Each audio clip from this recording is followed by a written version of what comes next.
Good evening, everyone. We're going to go ahead and open the August 8th, 2017 Caroline County Board of Supervisors meeting. Before we get started, I'd like to introduce the supervisors that are here. From the Mattaponi District, Mr. Floyd Thomas. From the Madison District, Mr. Clayton Forehand. From the Bowling Green District, Mr. Jeff Seeley. From the Port Royal District, Mrs. Nancy Long. And I'm Jeff Black, representing the Western Caroline District. At this time, Mr. Thomas, would you mind giving us the invocation?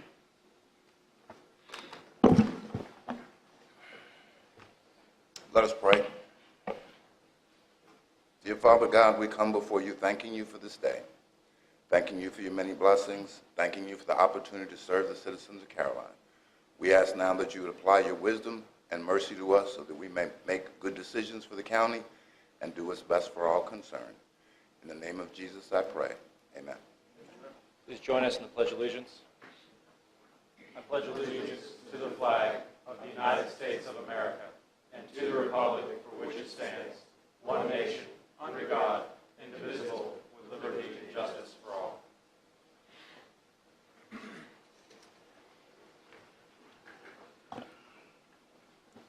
Before we get started, Mr. Underwood could not make it tonight. He is on travel. So at this time, opening board comments, Mr. Thomas.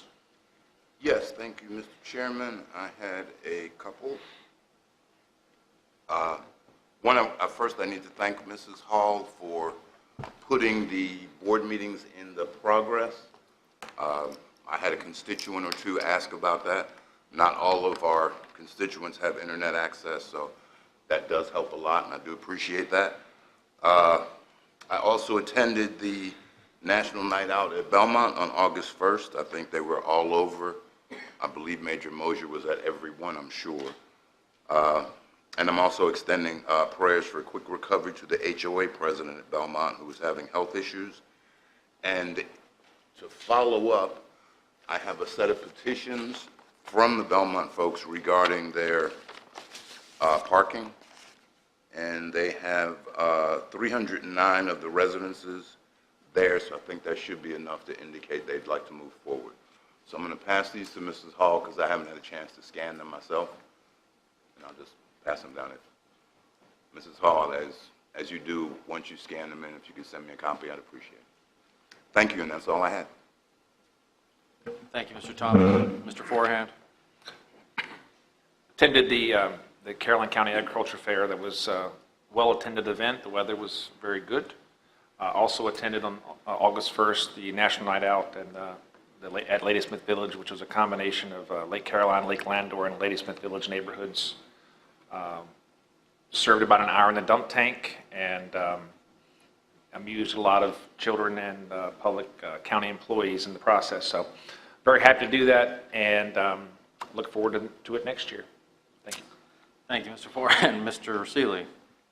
Thank you, Mr. Chairman. Yes, I wanted to say the Ag Fair actually broke their attendance record again this year over last year. They seem to be growing and moving forward, and it's always been a great time. I spent 4 days there as well. I'd also like to remind everybody that Music on the Green in Bowling Green on the courthouse lawn is each Friday night in August. So every Friday night in August starts at 6 o'clock again on the courthouse lawn. Thank you, Mr. Seeley. Mrs. Long? Yes, I enjoyed the fair. I was there, had roasted with my grandkids. We had a lot of fun, and again, they did a nice job. Also attended National Night Out in Port Royal. I didn't have to do a dunking booth, though. I just had to serve pizza, so I got away pretty easy. But I want to thank the Fire and Rescue and Sheriff's Department for all they did for National Night Out.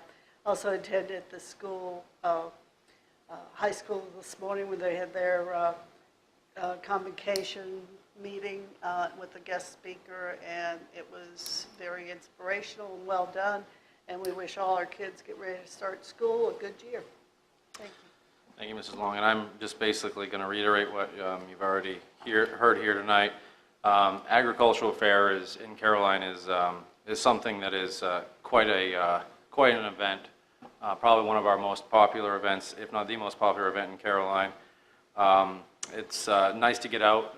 There were several of us that were there, and to meet people and talk to people one-on-one. It's really nice to be able to see, and there's some people in this room that we saw there as well or were with us, so that's always a positive thing for the county.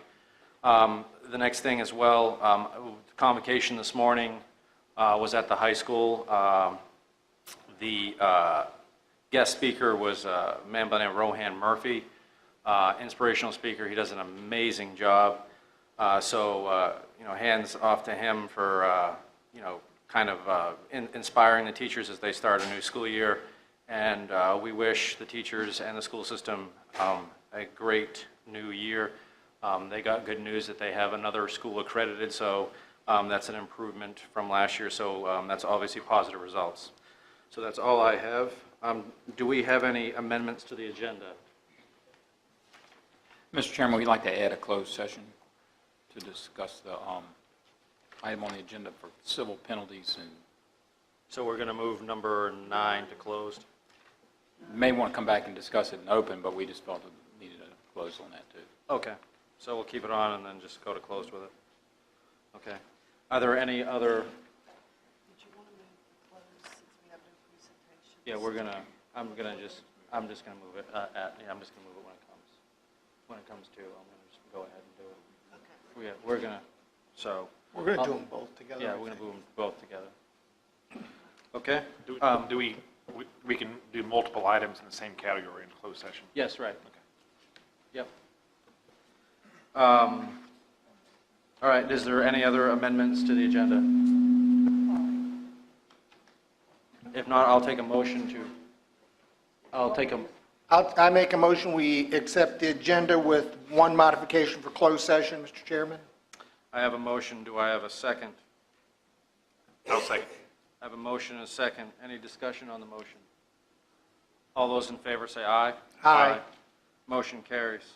All right, next up, we have appointments. Need someone for the Planning Commission, and I have found Mr. Gary Dudley. I would like to appoint him to the Planning Commission. So if I could get a motion to appoint Gary Dudley to the Mr. Planning Chairman, Commission. I'll make a motion, we appoint Gary Dudley to the Western Caroline Planning Commission. I have a motion, do I have a second? I'll second. I have a motion and a second. Any discussion on the motion? All those in favor say aye. Aye. Opposed? Motion carries. Mr. Chairman, I have one quick question. Did we ever have resolution on the Emergency Services Committee? We had some discussion last meeting. The chief had a meeting today. He can brief you on that if Okay. you'd like. Were gonna We put it can on wait the till agenda later if you want to We have do it that. upcoming in another meeting, but if you want just an update, I mean, whichever you like. Either way, I just didn't You want want- it he's to here, fall so- in the cracks. We had a meeting today, and they made a motion to disband, or recommend disbandment at the next board meeting. So I'll have that written up for you and brought to you. If that is your pleasure, I'd like to recognize them at the September board meeting for the work that they did do. But we'll bring that back to you. Thank you. All right, moving on to number 2 on consent agenda. Do we have anyone like to pull anything regarding consent agenda? I don't want to pull it, but I want to make a statement on E. Okay? Go for it. Okay, and, I commend Mrs. Long for trying to make the lines of communication smoother for AP Hill. Has nothing really to do with AP Hill, but there was a report today, I'm sorry, that wasn't you, you did the Fred article. The Progress did the report about how Dahlgren was $1 billion impact for them. And I'd like somebody to tell us, maybe Mr. Wilson, what the actual impact is to Caroline for AP Hill? Because, but we don't really have anywhere near the impact of Dahlgren, and it's all training. We don't get any real benefit from there. So I would just like somebody to officially say, this is our impact, because we only have a few jobs there. So thank you. That was all I wanted to know. Oh, you're here to do that? Well, my comment was, I think they're doing a study on AP Hill, just like they did for Dahlgren. Yeah, so soon as that's finished, we should have that. But Gary Good evening, Mr. Chairman, members of the board. To address your question, sir, one should first say you can't put a price on the great mission that the board, or rather the fort, conducts for America and so forth, and that's true. But they did it for Dahlgren, so you Exactly. can put a price on it. Nice try. That being said, there was a study done some years ago, I think I can get that for you, where there is an aggregate value that the fort says that that they bring to this region. It is not broken out per community. It's very hard to identify financial value that the fort brings to the county. We do know a lot of overnight stays and so forth occur in Fredericksburg. A lot of contracting goes to very large contractors, which tend to be outside the county as well. So again, it's very difficult to see how that impact occurs in the county. And they have not done a study specifically for Caroline. So, but there is, and I will try to get you that aggregate study that they have done. Well, I'd like to see that because that's the region, but as Mrs. Long said, if they're doing one specifically for the county, I would love that because we have, I don't know if Mr. Seeley was here last, but every time there's been a base closure discussion, we've come out in support of AP Hill, and I would like to make sure our support is well worth it. We don't get anything in payment in lieu of taxes, so I definitely appreciate the service and the training facility. I just want to make sure we know what the impact is for us. And we have a meeting in September, so I will bring that up. Okay.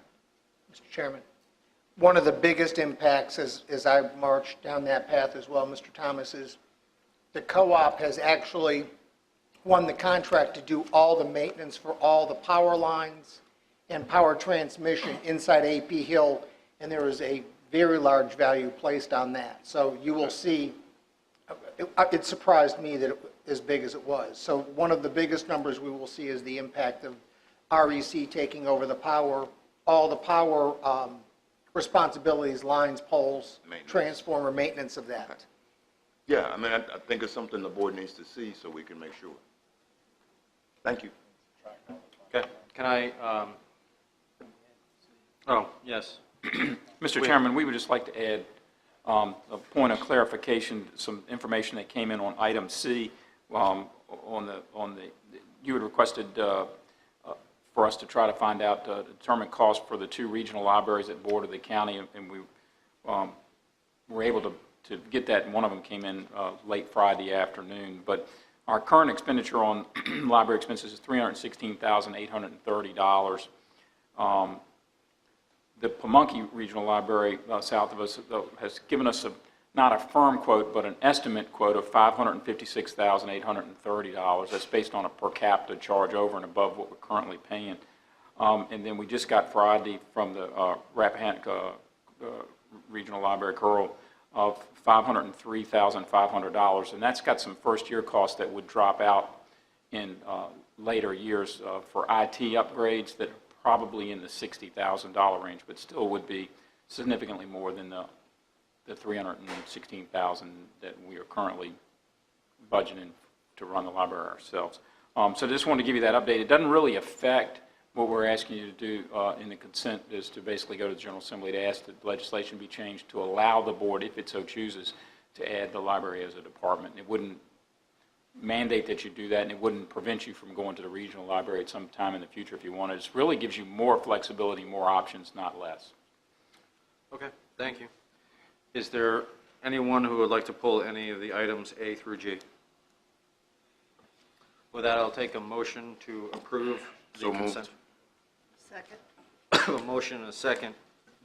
Is there any discussion on the motion? All those in favor say aye. Aye. All right, motion carries. We are now way early. I was wondering before we go to closed session if we could quickly do number 4. That's just a date. Just a date, finding a date for the next work session. Mr. Thomas, I know Mr. Underwood had been kind of the lead on this. Do you know if there's a time that would be best? Did he have a particular time that he wanted? He didn't say anything. He didn't say anything to me about time. Okay. I was just looking at my calendar, too. Okay. All right, I think, Is it a longer discussion? Can we do it like an hour before our next meeting? well, Bless you. It's I think gonna we be need longer. I think more than before a board meeting would be, Okay. something that would be warranted. We only have one meeting in October. How about pushing it to October? You guys okay with that? Yeah, what if we do the fourth Tuesday in October as, instead of a board meeting, do it as a work session for towing? Oh, yes, we always reserve the fourth Tuesday in October to meet over at RSCSB for Mr. Collins, and they go over their programs for the year. We haven't agreed to that date, but that's one I'm How sure about he's the got. third Tuesday? That's workable. 17th. If that doesn't work out, we can move it. Does that work? So, yeah, it's a work session. session. Work session for the towing. All right, so can I get that, I mean, do we need a motion for that, or no? Is it No. 17th, is that a date? Yeah. And the time would be 6 o'clock? Okay. You can either make it official and vote on that, or we can recess from the meeting in October to that date as well. So if you want to wait to see if that works with Mr. Underwood's schedule, we don't have to actually set it in stone, just everybody mark it on their calendar, we'll start, marking it. But we would need to know some point in time to allow the towers to, get a letter to them again to let them know it's coming. So maybe at the September meeting, we can set it as a firm date. Okay. All righty. Let's now, we are now going to, Mr. Chairman, since we are ahead of public comment time, I move that we go ahead and move our closed session to now. I would move that this board now go into closed meeting to discuss matters exempt from the open meeting requirements of the Virginia Freedom of Information Act. The purpose of this closed meeting is, one, to discuss prospective expansion of business or industry in the vicinity of the I-95 corridor, for which no previous public announcement's been made, which is except pursuant to Section 2.2-3711A5 of the Code of Virginia. And secondly, to consult with legal counsel retained by a public body to discuss specific legal matters requiring the provision of legal advice by such counsel, which is except from Section 2.2-3711A7 of the Code of Virginia. I have a motion. Do I have a second? Second. Motion and a second. Any discussion on the motion? All those in favor say aye. Aye. We are in closed session. I'm going to go ahead and reconvene the August 8th, 2017 board meeting. This is Mr. Chairman, Yeah. I move that the Board of Supervisors certify that to the best of each board member's knowledge, that only the public business matters lawfully accepted from the open meeting requirement of the Virginia law were discussed in closed meeting, to which the certification applies. Then only public business matters that were identified in the motion convening the closed meeting were heard, discussed, considered by the board. Can I get a motion? Can I get a second? Second. I have a motion and a second. Any discussion on the motion? All those in favor say aye. Aye. Aye.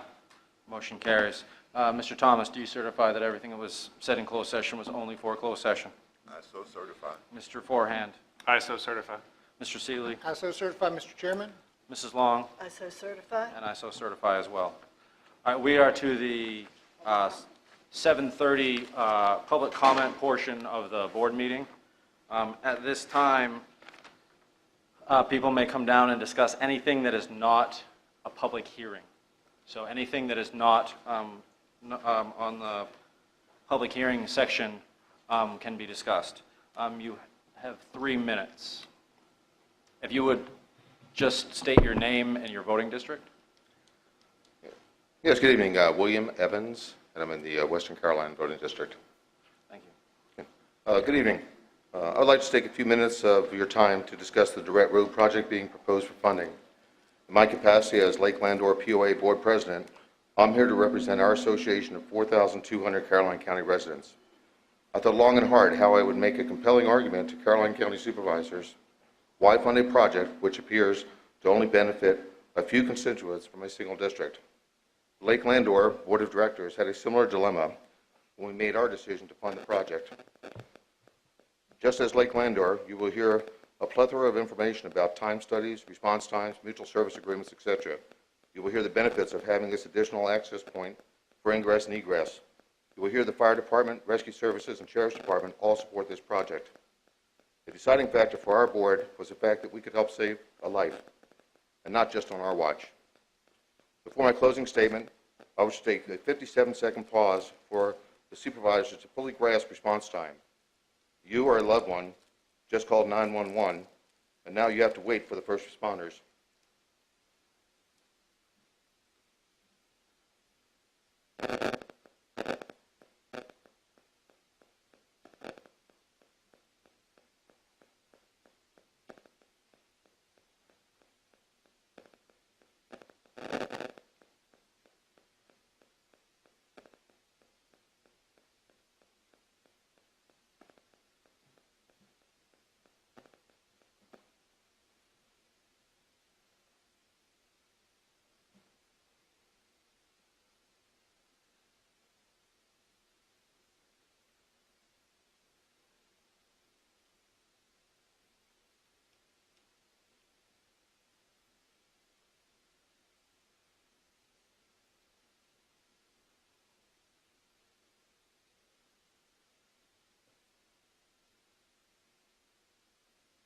Thank you. This project will not solve response times for all of our residents, but the unaffected residents have a resounding compassion for their neighbors, and they're willing to make this project a top priority for our community, for their neighbors. I urge this board to consider that constituents of your districts have that very same compassion, and they would want you to vote in a manner that demonstrates the same kind-heartedness for their Caroline County neighbors. You have a chance to make a difference, an enduring change which will benefit Caroline County residents for many years. Thank you. Thank you. Is there anyone else who would like to speak on any matter? Is there anyone else who would like to speak on any matter?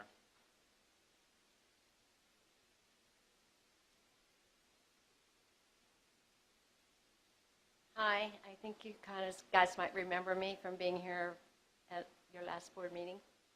I'm Carolyn Coots, and I am in the, I always forget. Western Carolina. Thank you, Western Carolina now, district, sorry. My husband and I came before you to thank all the first responders that came through the EMS to save my husband's life. And that's only been a couple months ago now, April 19th actually. Had there been another ingress to the lake, if the first responders had been somewhere else, it would have given them more time to be able to get to the back of the lake where we do live. I believe that even if we save one life, it's well spent the monies to give this to the lake and to the Caroline County residents. My husband couldn't be here tonight. He wanted to come, but this happens to be one of his days when he has a little bit of a downtime because of the heart attack that he suffered. He is doing well, and it's all because the timing was good for us, but might not have been good for other people. So we ask you to think very hard about passing this to help us get the Durrett Road open. It would be a savior for, I think, a lot of people. And I think it would benefit the county in a lot of ways. I'm not just sure how, but I'm sure it will. It'll come back. Anything that goes around always comes back, and it's always in a good way when you do something really good. Thank you. Thank you. Is there anyone else who would like to comment on any issue?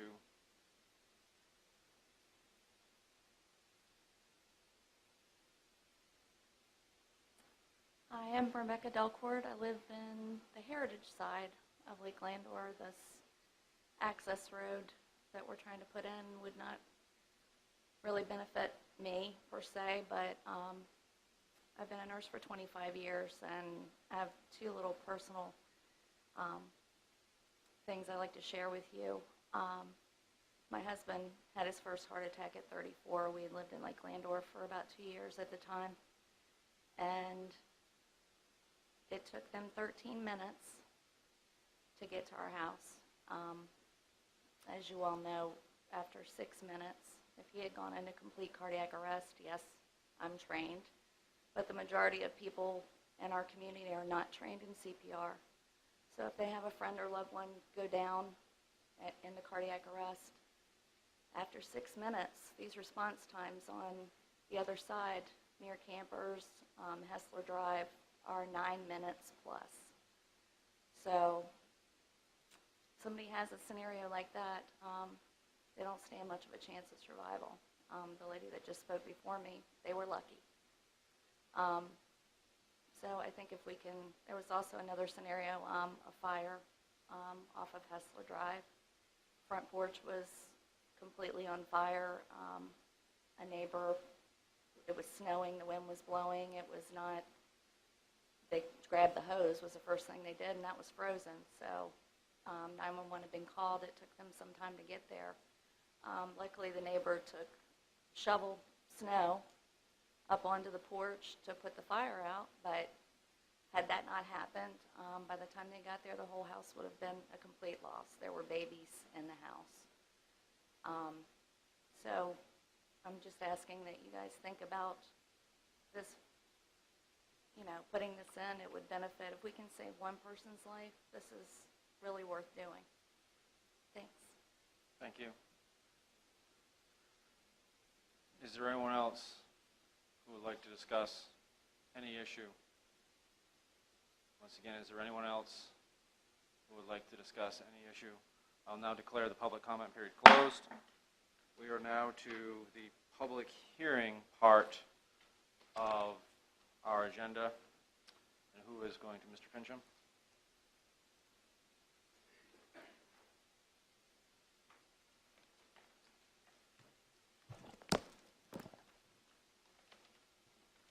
Mr. Chairman, members of the board, your first public and only public hearing tonight is SPX 01-2017, Beverly Run LLC owner and the International Swaminarayan Satsang Organization, the applicant.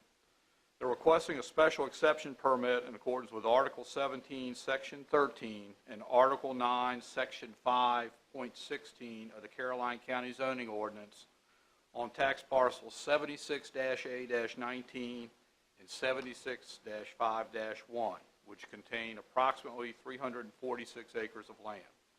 Property is located at 20,500 Remuda Lane on the east side of Passing Road. It's in the Bowling Green voting district. The proposed use is a religious retreat, which is allowed by special exception in accordance with Article 4, Section 5.16. The 2030 Comprehensive Plan identifies this area as being located within the Sparta Agricultural Preserve area and designated as agricultural preservation with a density of 1 dwelling unit per 25 acres of land. The International Swaminarayan Satsang Organization is a national charitable religious organization founded in 1978 and follows a modern form of Hinduism. The religious retreat will offer participants an environment where they may pray, meditate, practice yoga, and participate in classes relevant to their faith. Recreational activities will also be available to participants, and the retreat will also be open to non-members for retreats and learning of the Hindu faith. There's a narrative included in your packet that further addresses this issue. The facility, which is located on Passing Road, is partially located both in Caroline County as well as King and Queen County. The property in the past has been used by Camp Easter Seals as a camp, a residential treatment center, and a therapeutic boarding school. 2 prior special exception permits have been granted on the property in 2007 and 2013. The permit in 2013 was subsequently revoked by the Board of Supervisors, and the property has been vacant thereafter. The surrounding area consists of residential and agricultural uses, along with a number of religious institutions in the area. Due to the densely wooded buffer surrounding the property, the facility cannot be seen from passing road or adjacent properties. The new use of the facility may generate some additional traffic during large religious festivals. However, traffic impacts would be addressed through the creation of an operations plan, which is a recommended condition that's included in your staff report. The property currently generates approximately $54,000 in real estate tax revenue per year.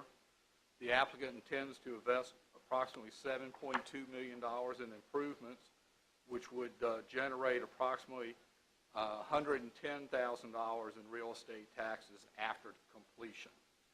Some portion of the property will potentially be exempt from taxes due to the religious nature, but much of the property will remain taxable.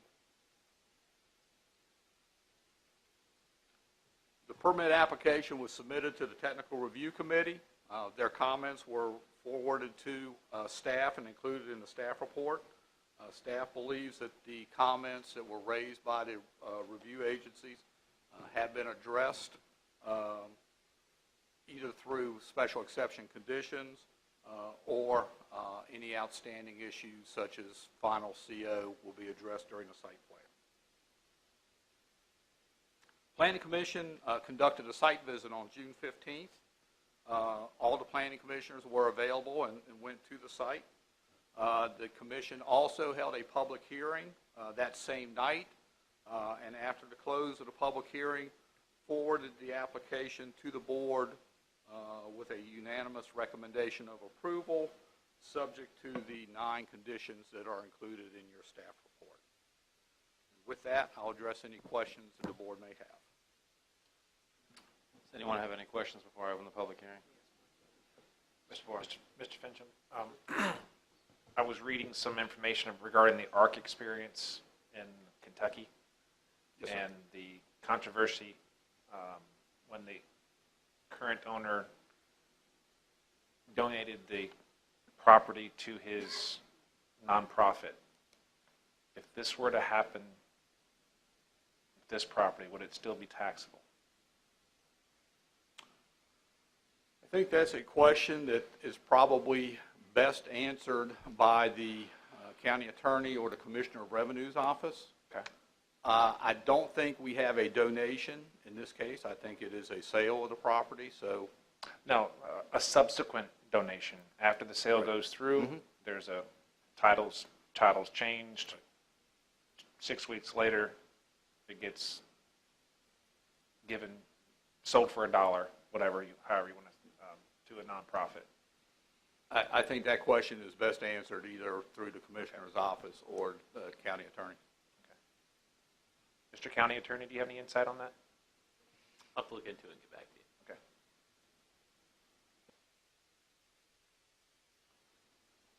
Mr. Fincham, I only have one before the public hearing is opened, and that's in regards to, and maybe Sheriff Lipa can answer this. I saw comments from Fire and Rescue, the Health Department. I did not, unless I missed him, I did not see anything from the Sheriff's Department, any comments in regards to this project.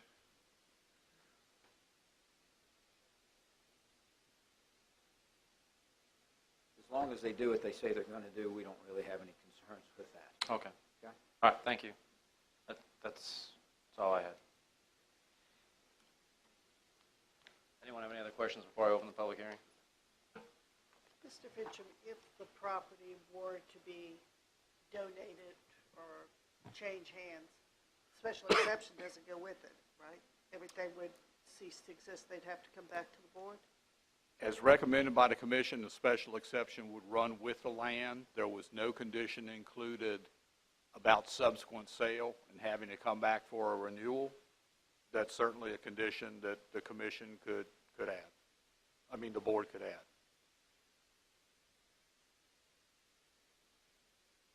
Any other questions? If there's no other questions, I'm going to go ahead and open up the public hearing for Special Exception 01-2017, Beverly Run LLC owner, International Swaminerian Sustaining Organization applicant. And the, yes, Ms. Cosby, if you want to come down. Yes, thank you, Mr. Chairman. We do have a presentation, which I believe is loaded. Thank you.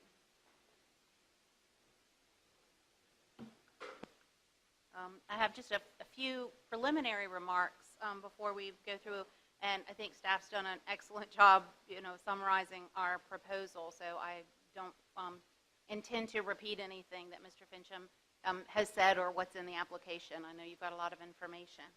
But for the record, my name's Ann Neal Cosby, and I'm an attorney representing the organization. Also with me tonight are Jonathan Jackson, who's the engineer with Bowman Consulting, and also Jim and Belsass, who are the current caretakers of the property and have been caretakers for many years through the various prior uses that Mr. Fincham has indicated. So hopefully we can answer any questions that you have. I can't answer the question right off the top of my head about a conveyance to a nonprofit.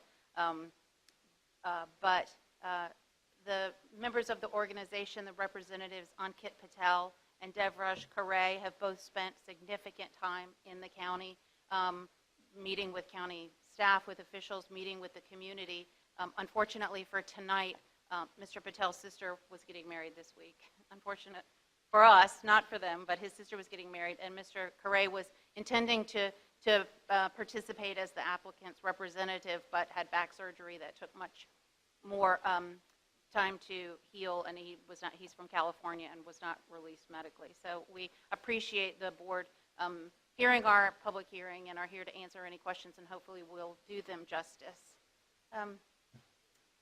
Hinduism is called the oldest religion in the world. I don't know if that's true or not, but regardless, Swaminerian Hindus have the same modern problems as many other peoples of faith, regardless of religion, and that is how to keep your modern kids engaged. They're all going around with smartphones and running to soccer practice. They've got their technology and Instagram and Snapchat just like any other kid, and it's hard to teach them their faith traditions and keep them interested. It's just as hard for adults to spend time really focused on their own faith, and for families to join together in the practice of their faith. And so the Swaminerian Hindu group, particularly for their children, have sent them to camps up throughout the United States, in an effort to really give them an experience where they could be together and practice their faith and learn more about their culture. And they have sent them to camps sort of throughout the United States. They're generally very primitive camps, but unfortunately the kids come home like a lot of modern kids, complaining about bugs and lack of air conditioning and lack of shower facilities and just what you would expect, preteen and teenage kids to be fussing about. And so it wasn't the experience that they were hoping for their children. And so they decided that they wanted to really invest in a quality religious retreat where children and then ultimately families could gather, coming from all over the United States, potentially the world. And it would be a special place where families could unplug, where kids could come in a safe environment. As a matter of fact, there's no cell service, you wouldn't be surprised, on the Remuda Ranch, so they can't sneak their cell phones in if they tried. And so it was a place that they found where they thought the kids could come and could have the kind of experience they wanted them to have, that families could come, that congregational groups could come on buses from wherever.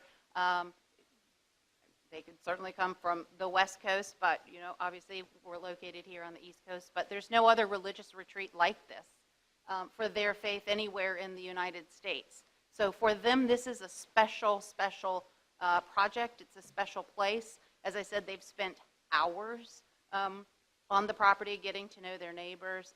They are very invested. in this project. And so they are excited about the opportunity to develop this, the Old Remuda Ranch as, this Hindu retreat for their congregants, but also, as is indicated in the application and as Mr. Fincham mentioned, to open it to the community. They want this to be a place where community, community members, other churches can come and participate and see what the Hindu faith is all about, what their culture is about, to really start a dialogue and be present in this community as an interdenominational entity that is willing to participate and give and share. And so that's the vision for what they're planning at this site. And I want to, again, thank Mr. Fincham and his staff for working with us and the building department and the sheriff's office. And it's just been, everybody's been very supportive.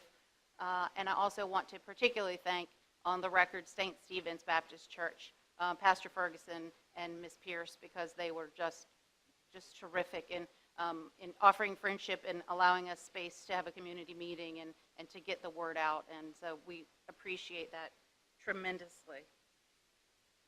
With that, I'll go through the, I'm really just going to explain sort of what is potentially planned for the property. Again, I think that the project narrative sort of gives you the background and, the financial information and the traffic information, but again, we'll answer all that. But I just wanted to sort of show you what is planned, if I can. So this is, generally gives you the aerial view of the property. It's 344 acres on the Caroline side, and then there's additional acreage down on the King and Queen County side. And so the organization's been in discussions with King and Queen County, and so we don't believe there'll be any problem, from that jurisdiction as far as creating a comprehensive project.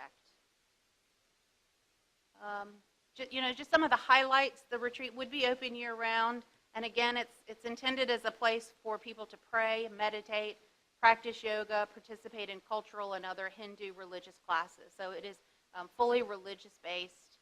There is recreational facilities because, again, these are modern kids, and if you take away their cell phones for a week, it might they might get bored even at a lovely Hindu retreat if they don't have, and you'll see soccer and a cricket field, and there's an equestrian facility that's already on the property. So it does have recreational facilities, but the primary focus certainly is religion. The retreat would host religious festivals several times a year in accordance with their religious holidays. The conditions that were proposed by the Planning Commission and the organization has no problem with would be 6, no more than 6, and that's in line with the number of holidays. Again, 2 youth retreats per year. One would be for girls and one would be for boys. They would anticipate roughly 200 campers at each. They'd come in on buses. They'd be staged from other areas. Come in on buses and, of course, have adequate tons of supervision. But again, the retreat would welcome people of all ages and faiths and is, again, a place of welcome. There would be limited on-site residential staff, really only the SASs would remain there full-time. And that is a slight change from the original application, and I hopefully clarified that in the supplemental filing. There'd be no alcohol or smoking allowed, and Hindus are vegetarians, so it's very, a very peaceful, low-impact place. So as far as the development phases, phase 1 would use the existing structures and improvements, and I hope you can see that, but that's what Remuda Ranch looks like now. There it is. So that's the equestrian center. This is the existing it's a main lodge, and that would be turned into, if you will, their spiritual center. There's a small chapel in here, that would be available for worship or religious purposes. There's kitchens. There is rooms along this side.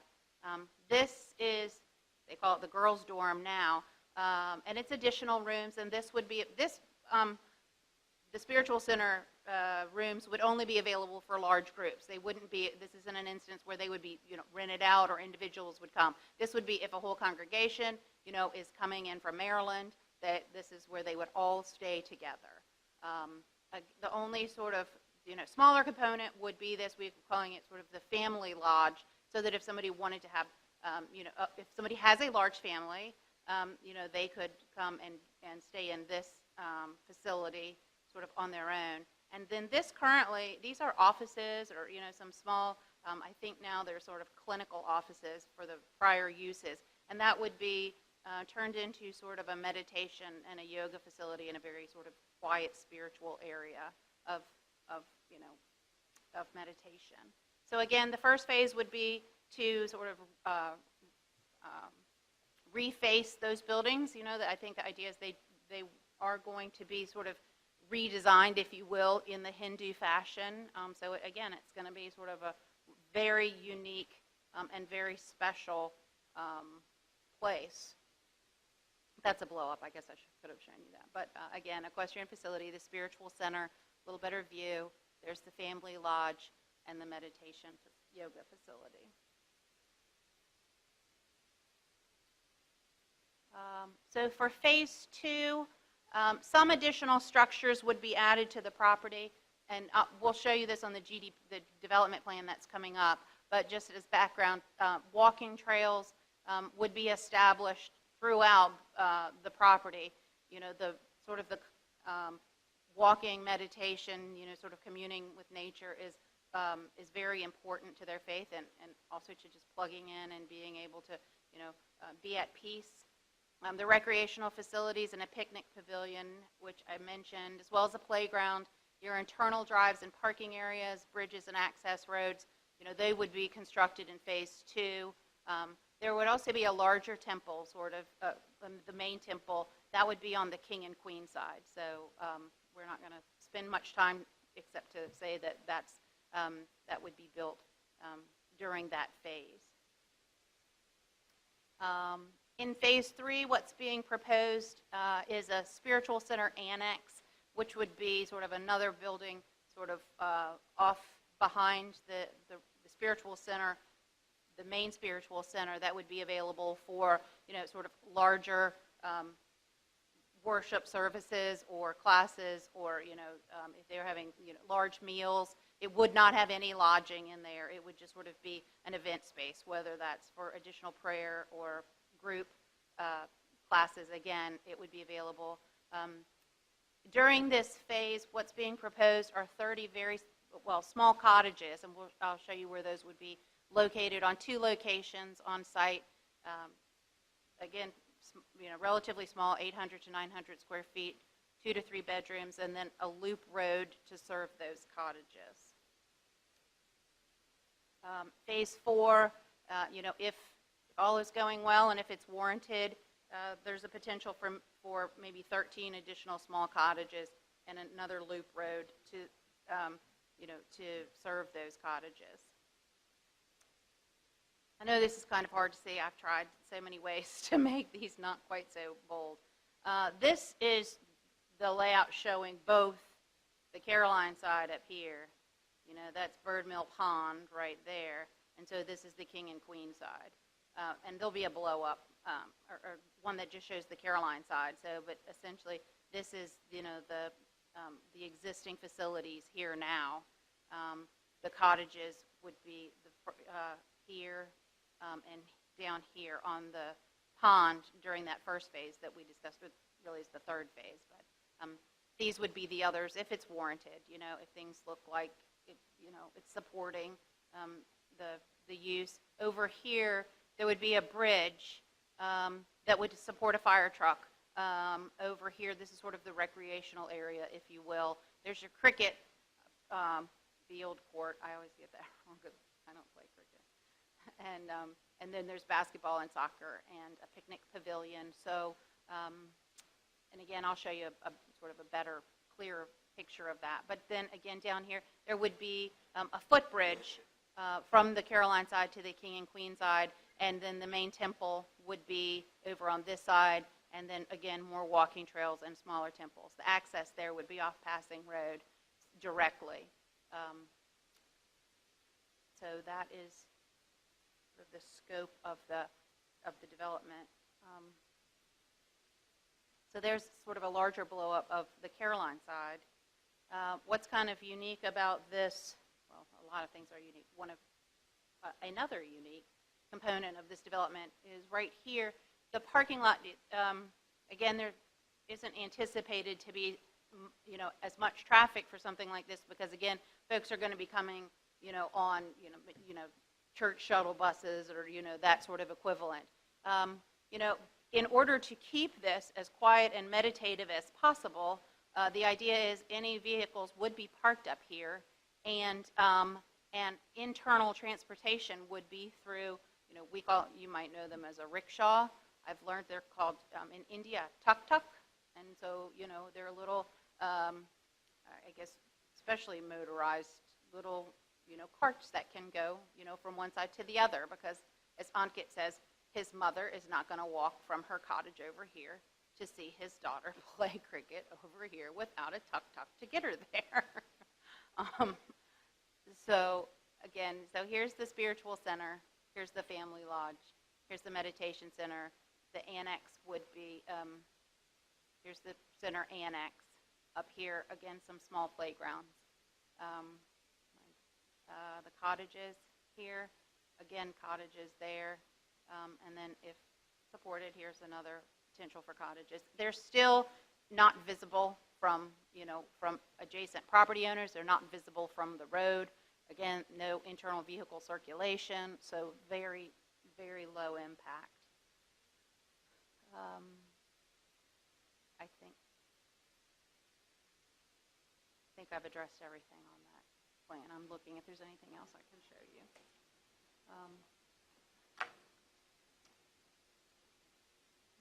Well, I'll leave that up there in case you do.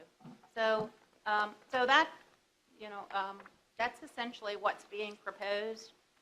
Again, it's a large site, and we think there is going to be some really wonderful additions there, but we think it's going to complement the property. It won't impact the neighbors. Again, we've reached out to the neighbors and have been very engaged with them. They've engaged with us. Another condition is for traffic's sake, when the check-in and check-out for weekends would fall on a Sunday, to coordinate with the churches in the area, so that we can avoid interfering with folks leaving church or leaving, if it's on a Wednesday, Sunday's full. The organization is excited and willing and wants to be a good neighbor, work with neighbors in the area, and just is hoping that you will approve their application. So thanks so much, and I'll answer any questions. Thank you. I think we're going to go through the public hearing, and we'll come back for some questions. Thank you. Thank you. Is there anyone who would like to discuss Special Exception 01, 2017? Is there anyone who would like to discuss the public hearing? One more time, is there anyone who would like to discuss the public hearing? With that in mind, I will go ahead and close this public hearing for Special Exception 01, 2017. Board members, do you guys have questions? Mr. Thomas? Thank you, Mr. Chairman. Ms. Neal Cosby, good to see you again as always. A couple of things you talked about in your presentation. Could you expound on the community interactions that they were proposing? You said make it a community facility. So. Yes. For example, when we met with Pastor Ferguson, and he asked, for example, that his church also has camps, religious retreats for his congregants, for his children, and said, maybe, would it be possible for them to come, and use this facility? And the answer was absolutely yes. I mean, as a practical matter, it is still a Hindu facility, but it would be open to really anybody that, wanted to come and, use the space in a peaceful, meditative manner. And so, again, it's open, but in that limited way. So In that for anybody context. that wanted to come and participate in that. So how does that happen? It's not formalized in the application here. That's just the applicant saying, I'm a nice guy. If you want to use our facility and it's peaceful, you can just ask me? Well, again, because it's not a commercial, retreat Right. area. So it's hard to, there isn't anything in the application. No, you're right, Mr. Thomas. But it's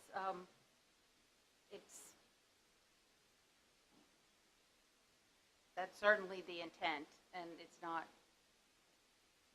I don't really know how to answer that other than, that it would be available. It's, Yeah, and I understand. And there's some roads paved with the good intentions that may or may not happen. And that's why I was asking if it was formalized. Because if, a group of kids say they want to go down there and have basketball, play loud music, and dance or whatever, they would probably say no. that's correct. Well, and at the end of the day, again, its fundamental use is a religious retreat. Right. So if others wanted to come and participate, and as a religious retreat, come and use the facilities, walk the trails, meditate, use the yoga, they could certainly do that. No, Okay. they couldn't, it wouldn't be kids, it would be, again, congregations, because Right. it's a religious retreat for church. I say churches, it's not, for communities of faith. So, and I think it would be really restricted to communities of faith, because under its zoning, it would be a religious retreat. So Right. you couldn't open it up sort of beyond really, religion, It's those like types saying, of, come and use my church. yeah, like Only it's their churches, like, for temple. example, yes. So St. Stephen's does that once in a St. while. Stephen's does that in Richmond. The Episcopal community has an Episcopal retreat on River Road, and that is certainly their primary retreat area, but others can come, whether they're Episcopal or not, but other churches, they make it available for other churches to come and use it as a retreat space. And so it would be that same, It was really just a point to see if it was formalized. It's not, so I kind of understand. yes, Okay, the other one is, it's not a school, so It's there's not a no school. pressure to have them open in September. correct. And just as the school that was there before, I Googled them right here, and I saw no problems at all.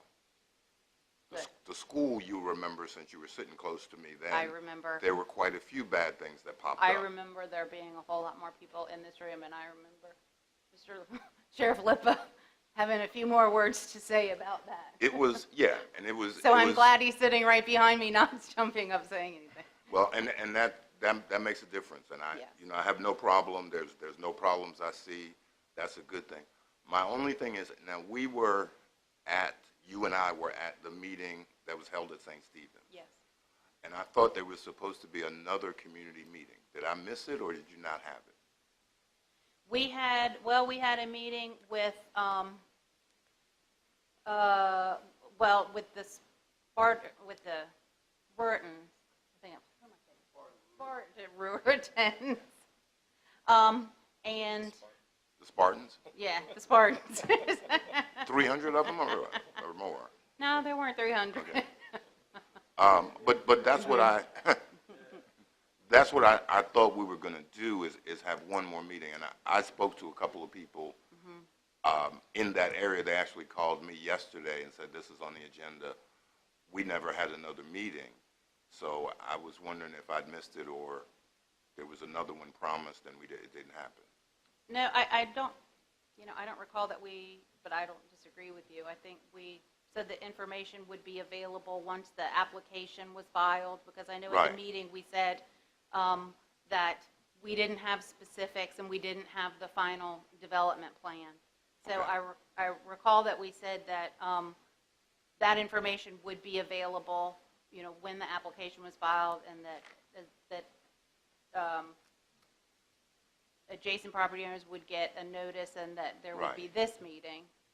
But I don't recall specifically, but again. Okay. That- I mean, would you would you have a problem if we had another community meeting there just to make sure everybody understood? I know you're here now, you Right. want a decision now, but would that be a problem? I don't think it would be a problem at all. Okay.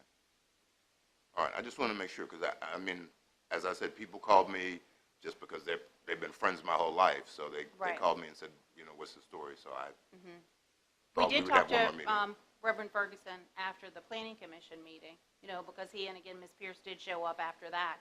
And we Right. asked them if they, you know, and they were, as always, very kind and supportive. They didn't speak, you know, they didn't stand up during the public hearing, but we talked to them afterwards, you know, to see, you know, just to see if they had any questions, and they said no. So we felt pretty good about that.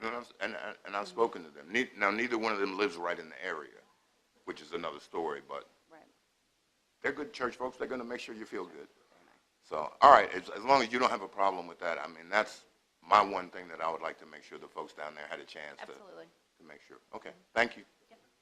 Mr. Forehand, just regarding the meetings, you had a public meeting, you had a planning commission public hearing. Yes.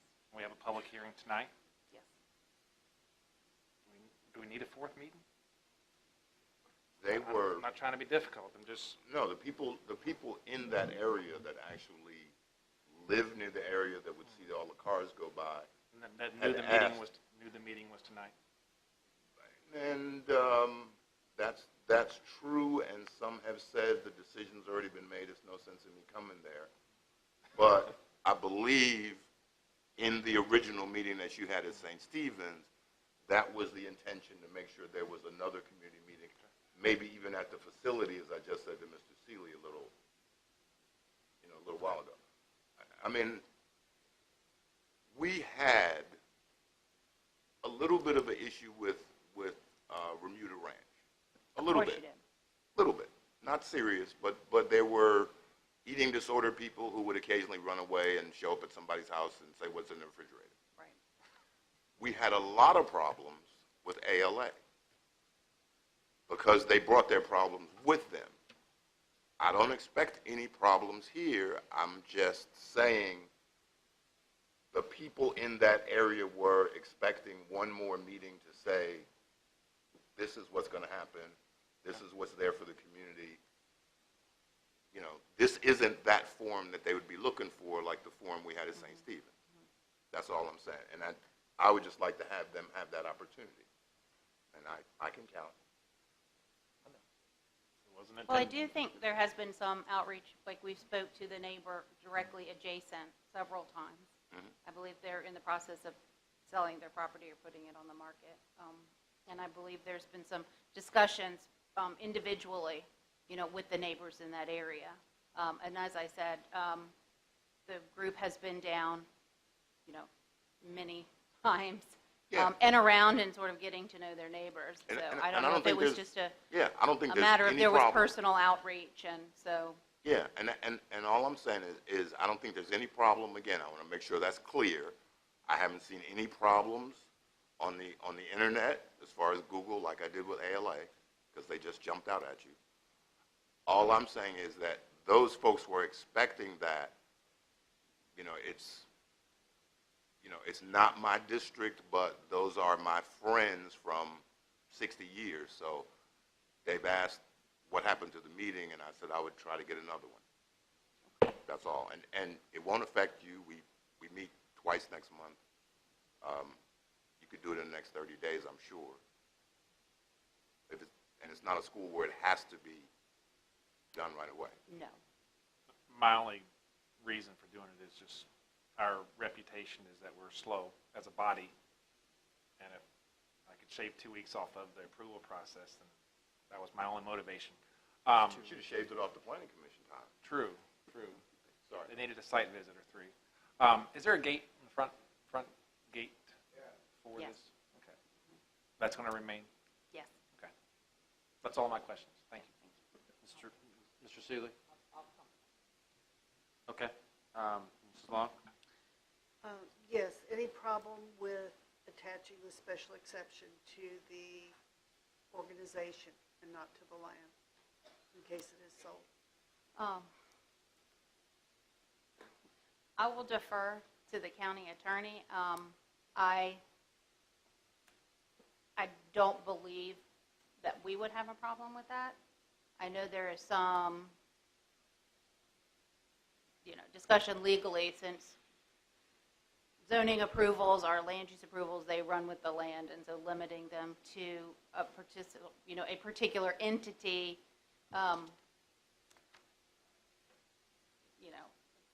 is.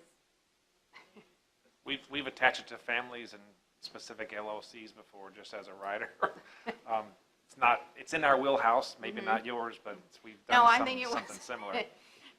We can certainly look into that for you and give you an answer on what the current situation would be, what would happen in the event of a sale and what your options are. But as it stands right now, the application with the conditions recommended to the planning commission is as it is. And I can come back to you next month and let you know what would. It would be additional condition added on. Right. And that would have to be something separate, and that would obviously have to Yeah, come and from the I don't think applicant. that we would object to that at all. But I can tell you, I think I understand what the concerns are, and I can give you a better survey of the legal options next month. We've done it before with special exception. So that's something I'd like to strongly recommend.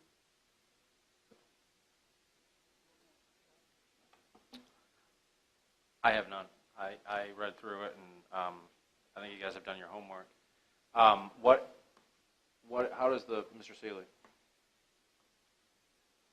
I have talked to a number of folks down there.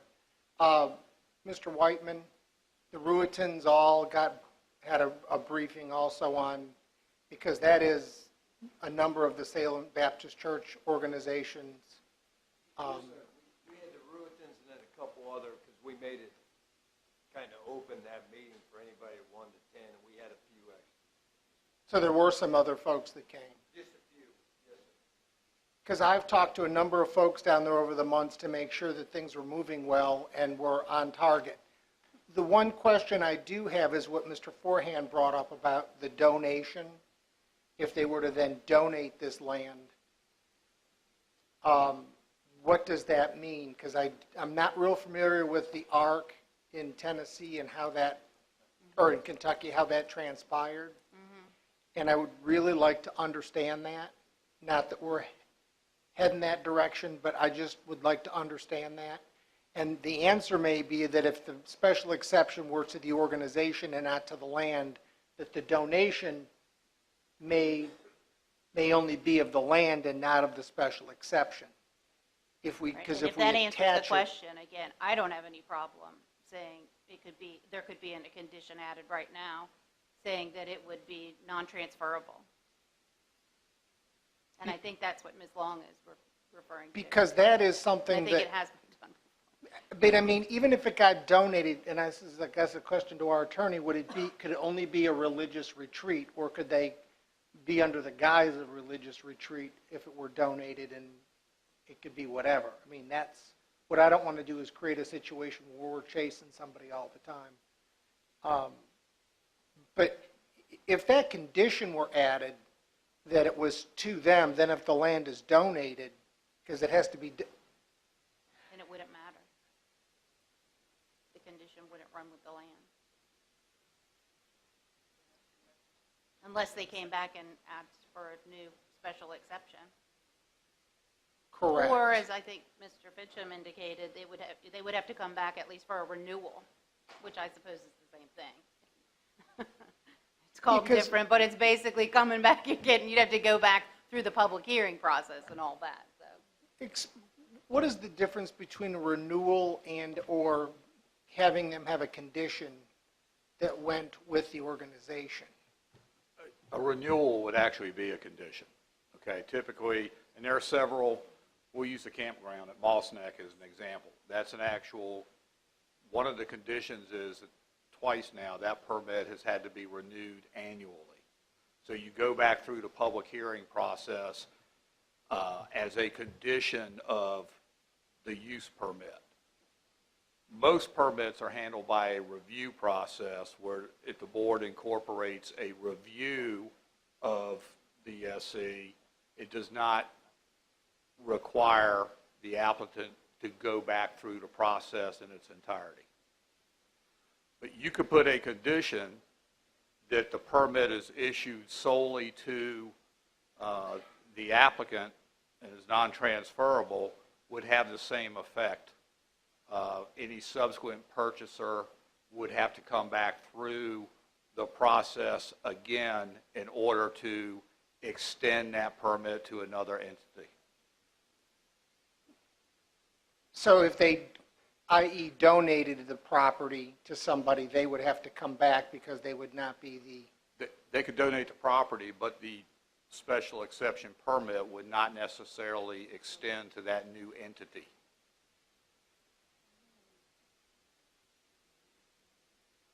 yeah, yeah. And the board has actually put a condition in a number of use permits where it was non-transferable. And listening to Mr. Forehand and Mrs. Long's questions, Mrs. Cosby, would that be acceptable to attach it to just the organization as a condition? If you're asking me as, on behalf of the organization, we would accept that condition. Is that something we can construct? I mean, We can write it in right now, I think. Mr. Fincham's got it written, right. So you don't want to have another meeting because you can This, work this through permit is issued solely I to don't the mind. International Swaminerian Satsang Organization and is non-transferable. Not sure that's clear enough. Just kidding. let's do this. Let's work on the language. I've talked to a number of folks. I've had one phone call about this. I've had more than you. You've had in more your than district. me. Okay. And I've talked to, I mean, I've called the folks down there around it. I've talked to all of them. I'm not uncomfortable at all moving forward. The transferability, whether if it looks like we want to be more on the side of it goes to the organization, I think would be best. I think we need to get, Mr. Cully, have something? I would recommend if you could, we wait until next month so that we can run this through the whole organization, make sure, that we run this up through, Ben, and make sure he's aware, and let them come back with a wording they think fits what we're looking to do. I don't have an issue with that at all. Annie, I mean, we approved, as a board, we approved rural resorts blanket on the whole county. We didn't leave any exemption, we didn't leave any cutouts, and this already, and I said then, we had one that already existed. This is, in my estimation, a rural resort. This is a religious rural resort that has existed, and the intent that we had with rural resort, this fits to the T on. I mean, we're not making people go there, we're having people come that want to be there, which I think is the most important thing. When I met with the organization, they were excited that it didn't have internet and cell phone coverage. right. It's the only group I've ever met with that didn't rail on me for not having it. So when you look at all the parameters of what this is and what it's built for, and we have another Swami organization on Maple Drive, just outside Bowling Green, that has more folks in it than this does on a regular basis. They have, Mr. Whiteman, do you know the number of occupants for the Swamarians? The one on Perimeter Road? On Maple Drive? Swami Carpet, Yeah, what they're approved for? yeah. Ah, no, sorry. Because it's large, and they've added on over the Oh, yes, years. sir. It's a They have smaller footprint. dormitories And we, in 30 years, Sheriff, 35. if we had 35, we had any calls there? Which is different than the one that's on Perimeter Road. Because the one that's on Perimeter Road is bigger, and there's no problems there. Smooth, yeah. Smooth Road, yes, sir. Yeah. No, I I'm mean, not aware of any. I don't have a problem with it at all if we could just Well, clear the I'm- language up, and I'll ask Ms. Cosby to have a meeting in her 30 days, and we'll all have done what we said we were gonna do. I don't have a problem with their application. So this would basically go on the consent agenda next month, or is it an agenda item? Well, it's, Okay, agenda item. but Okay, without a public hearing, correct. yeah, because you can't put rezonings and things on it. yeah, unfinished business. unfinished business. And Ms. Neal Cosby, can we have a meeting in the 30 days? I think that would be fine, and we'll get in touch with Reverend Ferguson. He would be kind enough to grant that space if that is, Well, if you could, be happy to. what I got yesterday was at the facility. If you could check with the owners to see if we could do something at the facility, Okay, I think that might clear everybody up, and we'll be really happy then. okay. Thank you. Do we need a motion? A motion or no action?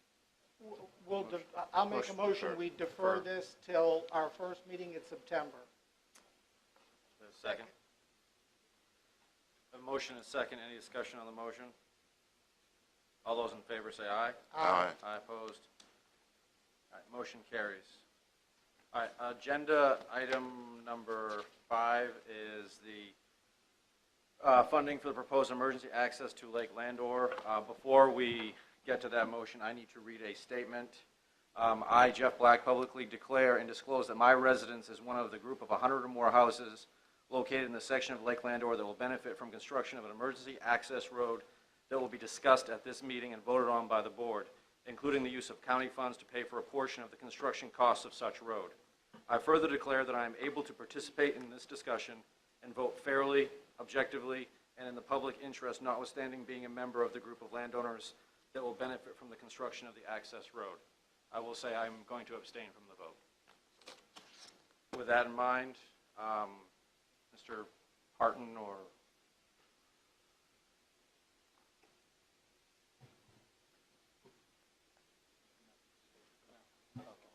I'm going to proceed in the discussion on the vote. I'm going to proceed in the discussion on the vote.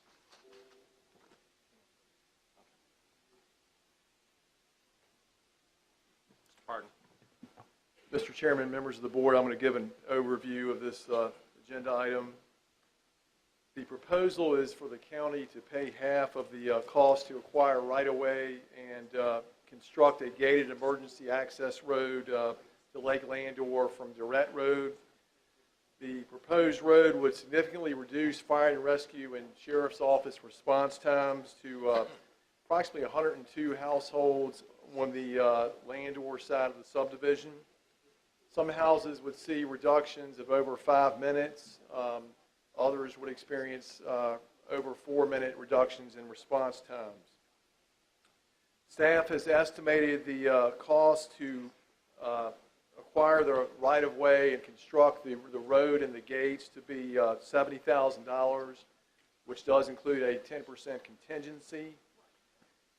Staff has obtained a signed option agreement with the property owner to purchase the necessary right-of-way for the road. There's only one property owner for a cost of $3,600 if the board approves it. As was indicated earlier tonight, the Lake Landor Property Owners Association Board of Directors has agreed to pay half the cost of the right-of-way and the construction, or $35,000.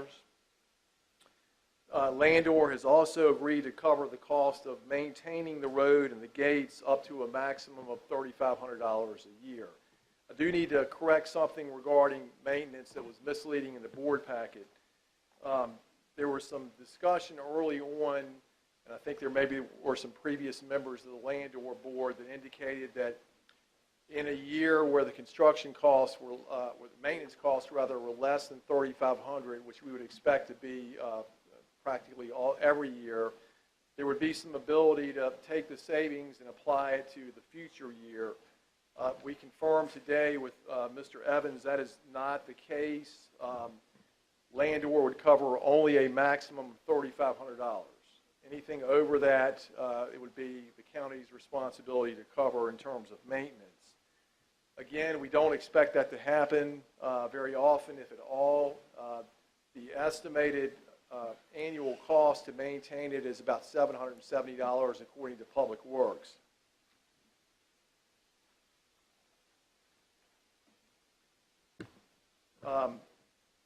The current year's adopted budget, FY18, contains $60,000 for this project. So you would only need to increase that amount by $10,000. We would need the appropriation to be, or the approval to be for the entire $70,000, because we would need to sign a contract, and then Lake Landor would reimburse us the $35,000. So the expenditure of the funds would be contingent on an MOA, a memorandum of agreement, with Lake Landor outlining the things that I just indicated, the acquisition and their cost toward the construction and the maintenance not to exceed $3,500 per year. That concludes my comments, Mr. Chairman. I'll be happy to try to answer any questions along with the Chief and Chief Loftus and Mr. Fincham, who worked on the project as well. Board members, any comments, questions for the staff? Mrs. Long has the chair now. Mr. Parton, this proposal is saying that the county is going to pay half the maintenance or none of the maintenance?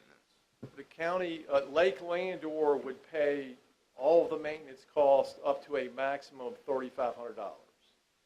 In any year that the maintenance cost exceeded $3,500, anything over $3,500 would be the county's responsibility. Then it would reset the following year. Okay. Have we done this anywhere else in the county? Not to my knowledge.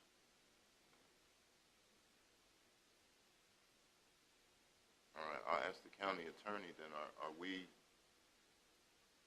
possibly creating a precedent? You know, and I understand and can definitely, you know, appreciate the need for rapid response for EMS, but am I now going to be hearing from people in Belmont subdivision that say they need a road on the back of theirs to make it faster response time, or all the people that live in Sparta who have dirt roads that are going to say their road should be paved to make it faster? That's, unfortunately, I don't think that's an issue that I can really opine on as far as what precedent would be. I can answer any legal questions you might have about what the document might look like, but as far as what this impact might have on people's future actions, I think it's outside the scope of what I can opine on as county attorney. But by definition, something we've never done before, the first time we do it, we're setting a precedent. To my knowledge, it's never been done before. By definition, that's what a precedent is. Okay. What was I saying? Are you finished? Well, it wasn't somebody else was saying. That's enough for me. Thank you. Mr. Black? Mr. Parton, does Lake Caroline have an emergency access? Is there not an emergency access to Lake? There, in the Chief Office, there is. Yes, there is a gate. Okay, but that does not cut down on response time, correct? That's just something that's for if the dam goes out in Lake Caroline, something to that effect, correct? But there is something that is there. Did the developer pay for that, since you're mentioning? Mr. Thomas, I have no idea who paid for that. Do you know, Chief? Here. But the county didn't pay for that.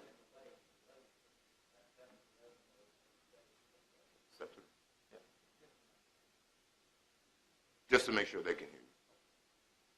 Lake Caroline had that built, and it was just for emergency purposes. If you remember when we had the ice storm in '93, well, I remember that. some that were here, as far as another access, that was always locked. We never used it unless it was the emergency. But Lake Caroline Lake paid for Caroline that. supplied all of that. That is correct. And it took you in off of 601 down that way. Yeah, that way. If I could, I'd like to give a little background to this because I think it's only Chairman Long, the genesis of this was probably several years ago. I did not realize out on a walk how close Durrett Road came to, it was actually the day before Thanksgiving, how close Durrett Road came to Crump Drive inside Lake Landor subdivision. With that in mind, when I looked at Google Earth or whatever, you saw it's just a matter of a couple hundred feet. I went to Chief Loftus, and I actually went to Mr. Fincham's office as well to look at a map of Lake Landor. This was 2015. To look at a map of Lake Landor where it would make sense if there was anything that could speed up emergency response time in the lake. We looked at both the heritage side, we looked at the Lake Landor side. And at that time, the direct road project, even this project, there was no project that made sense. And the reason being, at that time, is direct road was a dirt road. And asking Chief Loftus, the fire and EMS just would not use it. They did not feel that it would save any time going down a dirt road. What has changed in that time is direct road has become, it was eligible for the Rural Road Fund, which, if you guys know, direct roads where the YMCA is. So a direct road has been paved all the way almost to the end. I believe the last part of it's being paved right now. So it is done, so all the way to the end. So that now changes, that's why this thing was basically on the back burner for a while. Direct road has now been paved. This is not for, the idea of this was not for, although it could possibly be if Chief Loftus declares an emergency, it could be possibly used for an evacuation. My idea when I brought this, and I'm bringing this up, is because when you're talking about, from the people that were here speaking tonight, when you're talking about cutting down 2, 3, 4, 5, and even in some instances 6 minutes off an emergency response time for 100 plus homes at a cost of only $35,000. I mean, we're talking about possibly we're talking about possibly doing a 6 fire station someday in Caroline County. And the cost of that fire station will be in the $1 million, $2 million plus range. Then you have to add staff and firefighters. This is a project that Lake Landor, we're not asking the county to put the whole thing in. This is a project that would be, has 3 parts to it. It's the county, it's Lake Landor, and it's the landowner. And it had 3 moving parts. It's been a difficult process. When we brought this to the Lake Landor board originally, we couldn't do this project. And that's because their bylaws don't allow them to spend money outside the association. However, without being on the easement, because the landowner would not originally, the shortest distance, the landowner would not put Lake Landor on the easement. Now, going up a property, it really doesn't take away much time. The landowner, there's a new landowner involved, and that landowner is willing to give the county an easement. I think you've heard from Mrs. Coots. I think you've heard from some people tonight. This is basically, in what I see, is a one-time cost to the county. And when you have an opportunity to possibly shorten the time for both the fire and the sheriff's department to get into homes at a cost of only $35,000, rather than building a fire station worth millions. And I'm not saying I'm opposed to that fire station. That's not what I'm saying. That's a different topic. But what I'm saying is I think it's something you do. Furthermore, and I know this is something to be brought up, about 3 years ago, if you're familiar with Ladysmith Road, and Sheriff Lipa can verify this, about 3 years ago in the fall, I remember getting a text from the Sheriff's Department. Ladysmith Road, because we had massive rain and then we had a tropical depression come in, Ladysmith Road between Bridlewood and Lake Landor was shut down due to flooding. So people in Lake Landor were wondering, I can't use Ladysmith Road, how do I get home? And this isn't a way for them to get home, but at the same time, what happens if someone's having a heart attack when the Ladysmith Road is shut down? And this is an opportunity to open. In that case, this is the fastest way for just about all of the residents of Lake Landor to have a life-saving sheriff's department, fire and rescue get into the lake and into that community. And you're talking now over thousands. Now you're talking over 1,000 homes. So in a situation like that, it doesn't just benefit the 100 homes, it benefits everyone in Lake Landor. So, I mean, furthermore, when I looked at this project, I know I'm going on, one of the things I had to get the blessing is I had to look at the Chief Loftus, and I think Chief Loftus and the Sheriff's Department. And I think they're willing to speak on the value of this project. I don't think I would have gone forward had Chief Loftus and Sheriff Lipa or Major Mosier been saying, hey, look, this is not a valuable project. So those are my comments at this time. If I may, Madam Chair, to Mr. Black's proposal, I understand the importance, and I appreciate what you're saying, and getting faster EMS response to the insides of a gated community. But I'm not sure it's fair to ask the people in Port Royal to pay for that, or the people in Sparta to pay for that, or the people on Sunshine Road to pay for that. What I would look at is, if it's that critical, the county could do it with half, and then they could pay the county back. And then that would be fair to everyone. But when you ask the county to do something specifically to benefit a community and ask everybody to do that, and we've never done it before, and Lake Caroline did it themselves,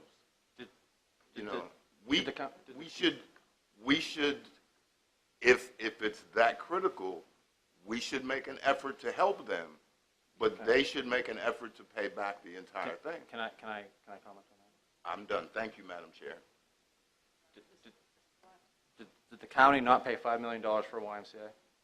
Does that benefit everyone in the county? Well, you're Did making false equivalencies here. The county did pay $5 million for a YMCA, and everybody in the county can use the YMCA. Just because But I can't drive through that Did community. the county not pay to bring, was it Stonewall Jackson, I mean, did we not pay for that road? Into the rural road, just like we paid for Durrett Road, which the developer was supposed to pay for. We didn't pay a dime for Durrett Road. Yeah, because we used the didn't- money from the state that could have gone somewhere else. And then, the county has paid for, we have paid for multiple projects that benefit only one particular area. The Caroline yes. Pines water benefits everybody. Okay. Chairman Long, that's my statement, is the county has paid for multiple things. Just because, my statement is, for some reason, just because you live in an HOA, whether you live in Lake Caroline or Lake Landor, does not mean you're not a county resident. No, And yes, those people choose to live in an HOA, but at the same time, they're also taxpayers. And so, it's unfair to say, hey, well, it only benefits them. And it does only benefit them, but at the same time, when you have certain projects, there are certain projects that you're going to do that are only going to benefit one segment of the And population. that's the point I'm making is, we And as it's a the worthy entire project. county, Sparta, Port Royal, Sunshine Road, are willing to help everybody in the county, but we can do it right now, and they could pay us back. That's why we did Caroline Pines. That meant nothing to anybody else in the county, but we eventually got water revenue and fed it through. It's something that you're right, we should do, but everybody shouldn't pay for it. I have comments. Mr. Seeley, please. Since I've sat on this board, we've paid for plenty of projects. The Caroline Pines Water Project only got charged $2,800 per connection. They fell short of paying back the county's investment of almost $2 million. We picked up the rest of that cost. We cannot charge it back because we're not allowed to use any fees that we get in additional taxes to pay debt. We've already been there, I've already done that. We pay $166,000 a year for the Dawn wastewater that comes out of the general fund. We pay $1.6 million a year out of the general fund for utility debt that we're not going to get back. So I understand the point of everybody shouldn't pay for something. The problem is you have an easement that a homeowner is willing to give to the county. Madam When you Chairman, may I get to call the that question? point, when you get, Mr. Chairman, it is not time for calling for the question. There's no motion on the table. You can vote on it now. There's no motion on the table. You can vote on it now. So we run to some places to do things, and then we sort of hold back on others. When you lose 639 from anywhere along before you get past Lake Landor, you have no ingress and egress to a lot of the apartments down there, have no access to fire and rescue or the sheriff's office. There are plenty of properties further down on 639 that would benefit from this. I understand the $30,000, but it's interesting when we paid the Ladysmith Library debt from the general fund, after we used most of that money to do other road projects in the county that weren't in that development area, that wasn't talked about either. So I do understand the width and breadth of spending money on projects that were beneficial to some but not others. It's a fire and rescue. It is a public safety issue. It is a one-time cost. We have to weigh, is it worth it or isn't it? You know, I gave up a fire station in Sparta over a lot of back and forth about the cost and where it was going to be. So I understand the district kinds of things that we have to deal with very, very well. Mr. Forehand, do you have any questions or comments? Just have a couple quick questions. Chief Loftus?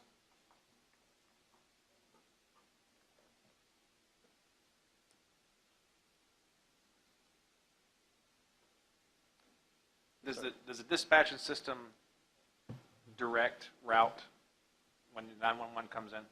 No. Do you have that ability, or will you have that ability in the future? I'd defer to the sheriff on that, or Mr. Moser.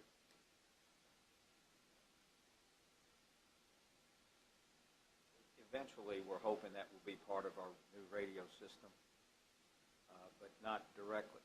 All E911 comes into the sheriff's office. I would think this would be like a CAD thing set up That is, by computer address. aid dispatch is there for our Okay. center. That is correct. Would Durrett Road be elevated in its status for snow removal if we do this? That would be a VDOT question, but we, as a fire department, agreed to plow that section of the gate to keep it open, since 50 we're out feet? plowing anyway, Or so? Okay. as a department. But the road itself, different question. And it would be a gate at both ends, if I remember correctly? Okay. Yeah. And would it be a manually get out, put a key in, or is it No, one of RF the things, in order to get the response time for both law enforcement and fire, it's predicated on we don't have to get out of the vehicle. It'd be controlled by our radio system. Since we have the 700 radio system that's encoded, you would key up the mic. Mr. Hulley would say, hey, all these vehicles with this list would be able to open that gate. So we're looking at our mobiles to open it, but not our portables. You have to be in a vehicle. Okay.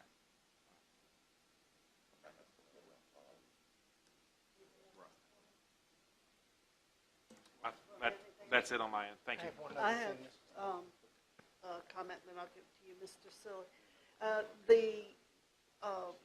One thing I will point out is we spent $30,000 putting a small section of stone wall in rural road funds to serve 14 homes. I'm happy we did it. People are happy. We are looking now, or being asked to put in $35,000 to help with the safety and security of over 100 homes. And they are paying half that up front, in 10 years, they're going to, at $3,500 a year, they're going to match what we're putting in. And if that makes everyone safer, if that saves one child's life or one person's property, if that keeps one wife or from our child from being abused because somebody can get to a home alarm faster, $35,000 to me is the deal.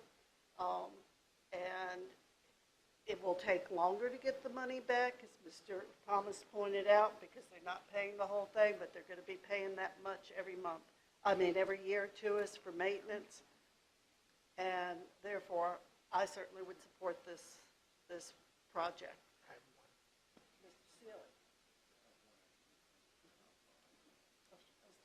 Mr. Cully, I just want to make sure, or Chief Loftus, that we have nowhere in our synopsis did it say that this was for fire and rescue only and never be used as an entrance or exit gate. That's in the easement. That's in the easement wording. The easement we've negotiated with the property owners for emergency ingress and egress between, so what we're being granted by the legal document, the easement is for emergency ingress and egress. So it can never be an... You'd have to renegotiate the easement. So is there any way we can prevent that from happening since we're on the easement? Yes, I think you and the existing landowner that's granting the easement, the right-of-way to use. What I want to make sure is that's not negotiable for an ingress egress at a later date, because that is not the intent of this. Yeah, that would be, from a legal standpoint, the property owner is letting the county use his property for very specific purposes, just for the purposes described tonight.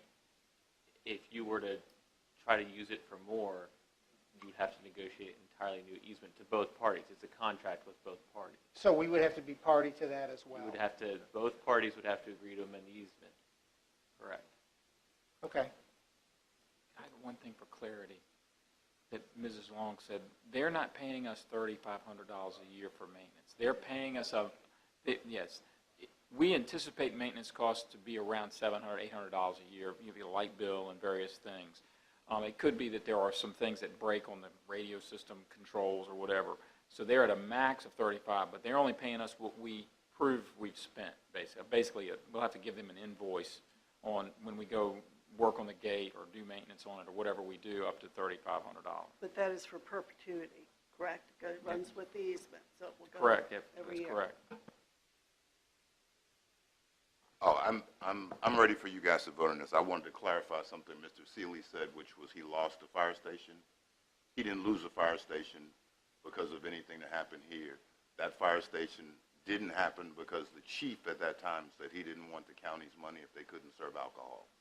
That's what happened to the fire Now, station. the alcohol thing is not true, and I'm tired of going there. That's what happened. I'm going to have the Sparta Volunteer Fire Department Point of come order, please. and ask you about the alcohol situation, because I'm tired of hearing it, and so are they.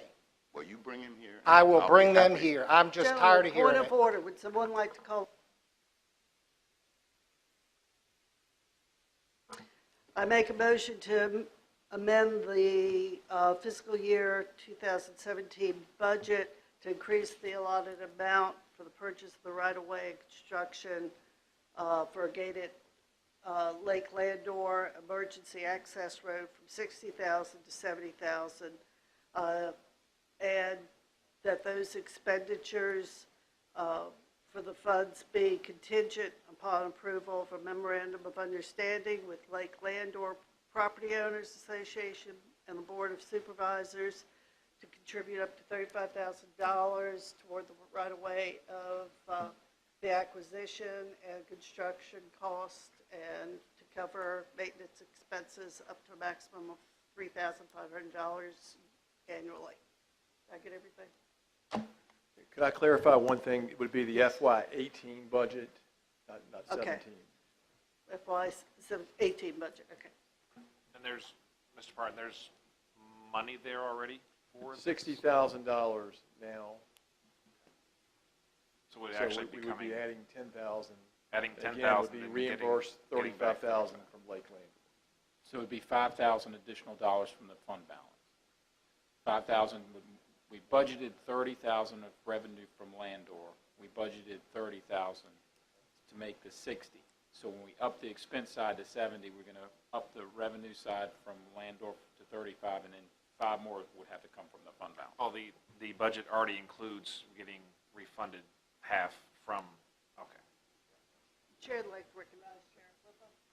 Well, Mr. Seeley brought up a good point. I just want to make sure that that easement would say no trespassing, emergency vehicle use only, so that everyone knows if they try to do that, then I think we can enforce that. So what are you going to do, Mr. Black, as you said, when Lady Smith Road is closed? Does that constitute emergency, and then that becomes the way for them to get in and out? That would Chief have to be Loftus, Chief would Loftus. you address that, please? Which would be a good idea. Yeah, it would have to be a legitimate emergency, would have to come to us, and we would make that decision, whether we open it up I for mean, use. there's a bad storm, Lady Smith Road is closed down in that area, then you automatically go open the gate and leave it open until the emergency's over? If we deem that to be appropriate. If we deem that people can drive around and still get in the County Line Church side with some inconvenience, then we would look at that as well. But again, this is primarily for emergency use. If we find an outside use for it, there's a long-term road problem, flood, something, then That's we'll fine. look at that as individuals.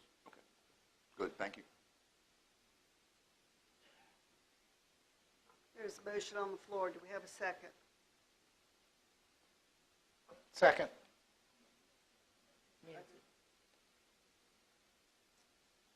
All in favor, say aye. Aye. All opposed? Nay. And I abstain. It carries, it was just me. All right, let's do a roll call. Mr. Thomas? Nay. Forehand? Aye. Mr. Silly? Aye. I vote aye. And I abstain. Motion passes.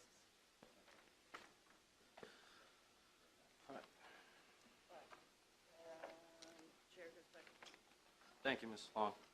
All right, we are now up to item number 6, proposed reading of first reading of proposed amendment to Chapter 103 of the Cone of Caroline, incentives for technology zones.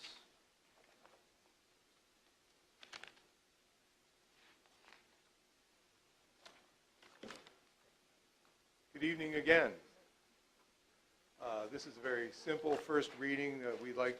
Staff would like to offer an amendment to the existing incentives for technology zones that simply reads,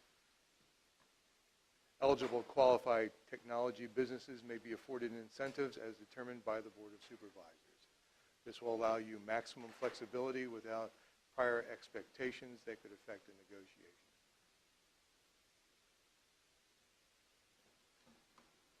Mr. Wilson, how large is our technology zone? Our technology zone, sir, is the entire county. Very convenient. Thank you. Thomas, do you have any? Mr. Seeley? The technology zone was always too big when we did it. My fear was that there wasn't enough technology where we were going. So how is this different than any other economic development package you might produce for somebody, I guess is my question.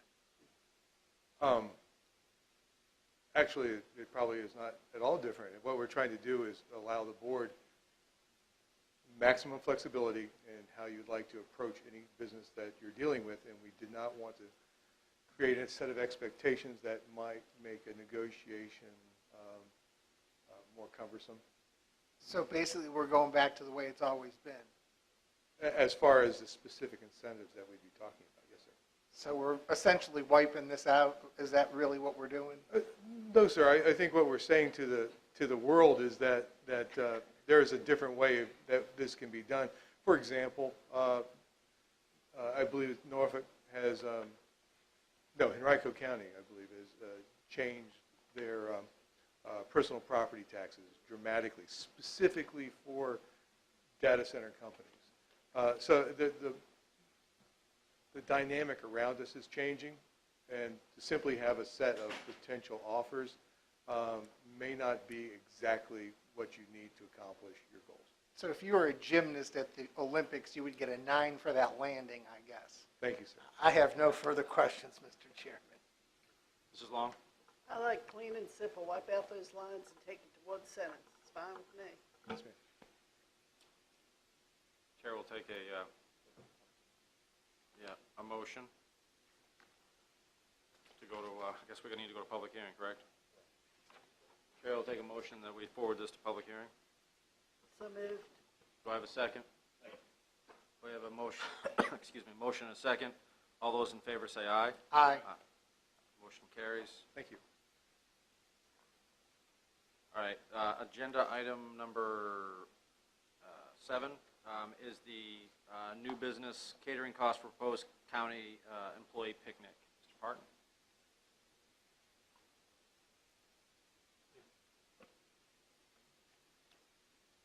Mr. Chairman, members of the board, this is an issue that Mr. Black asked us to look into, the possibility of a county employee picnic, potentially at AP Hill in the fall, and what the estimated cost would be if the county were to pay to cater the employee picnic.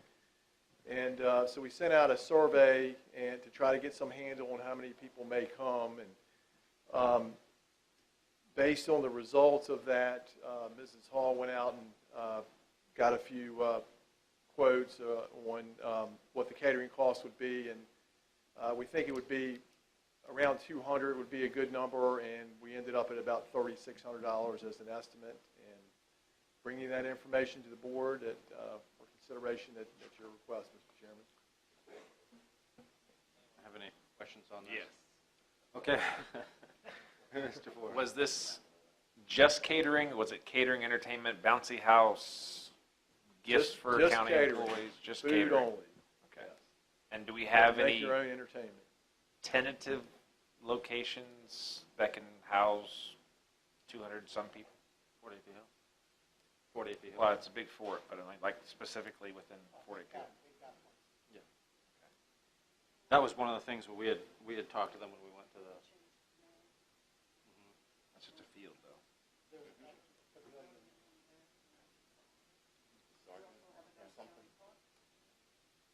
True.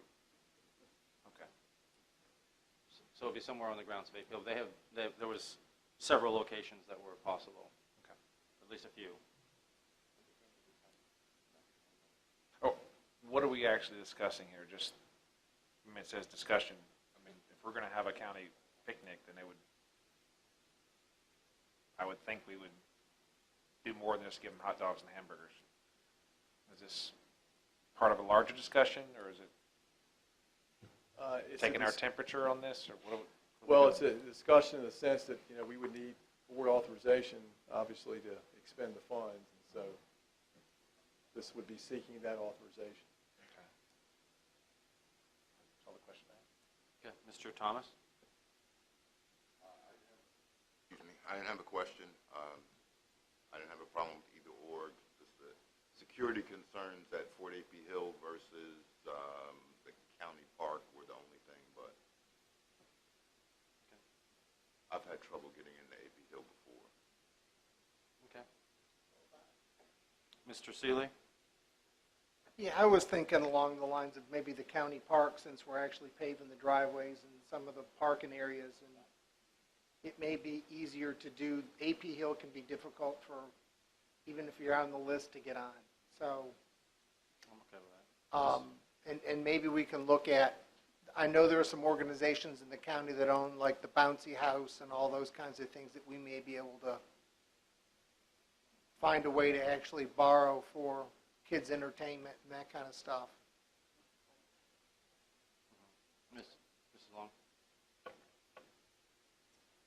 I think it would be nice to do something for employees as they wait patiently for the salary study to come about. And I have no issue with this, and I would leave it up to a committee of whoever the county administrator decides to do the planning on it. They need an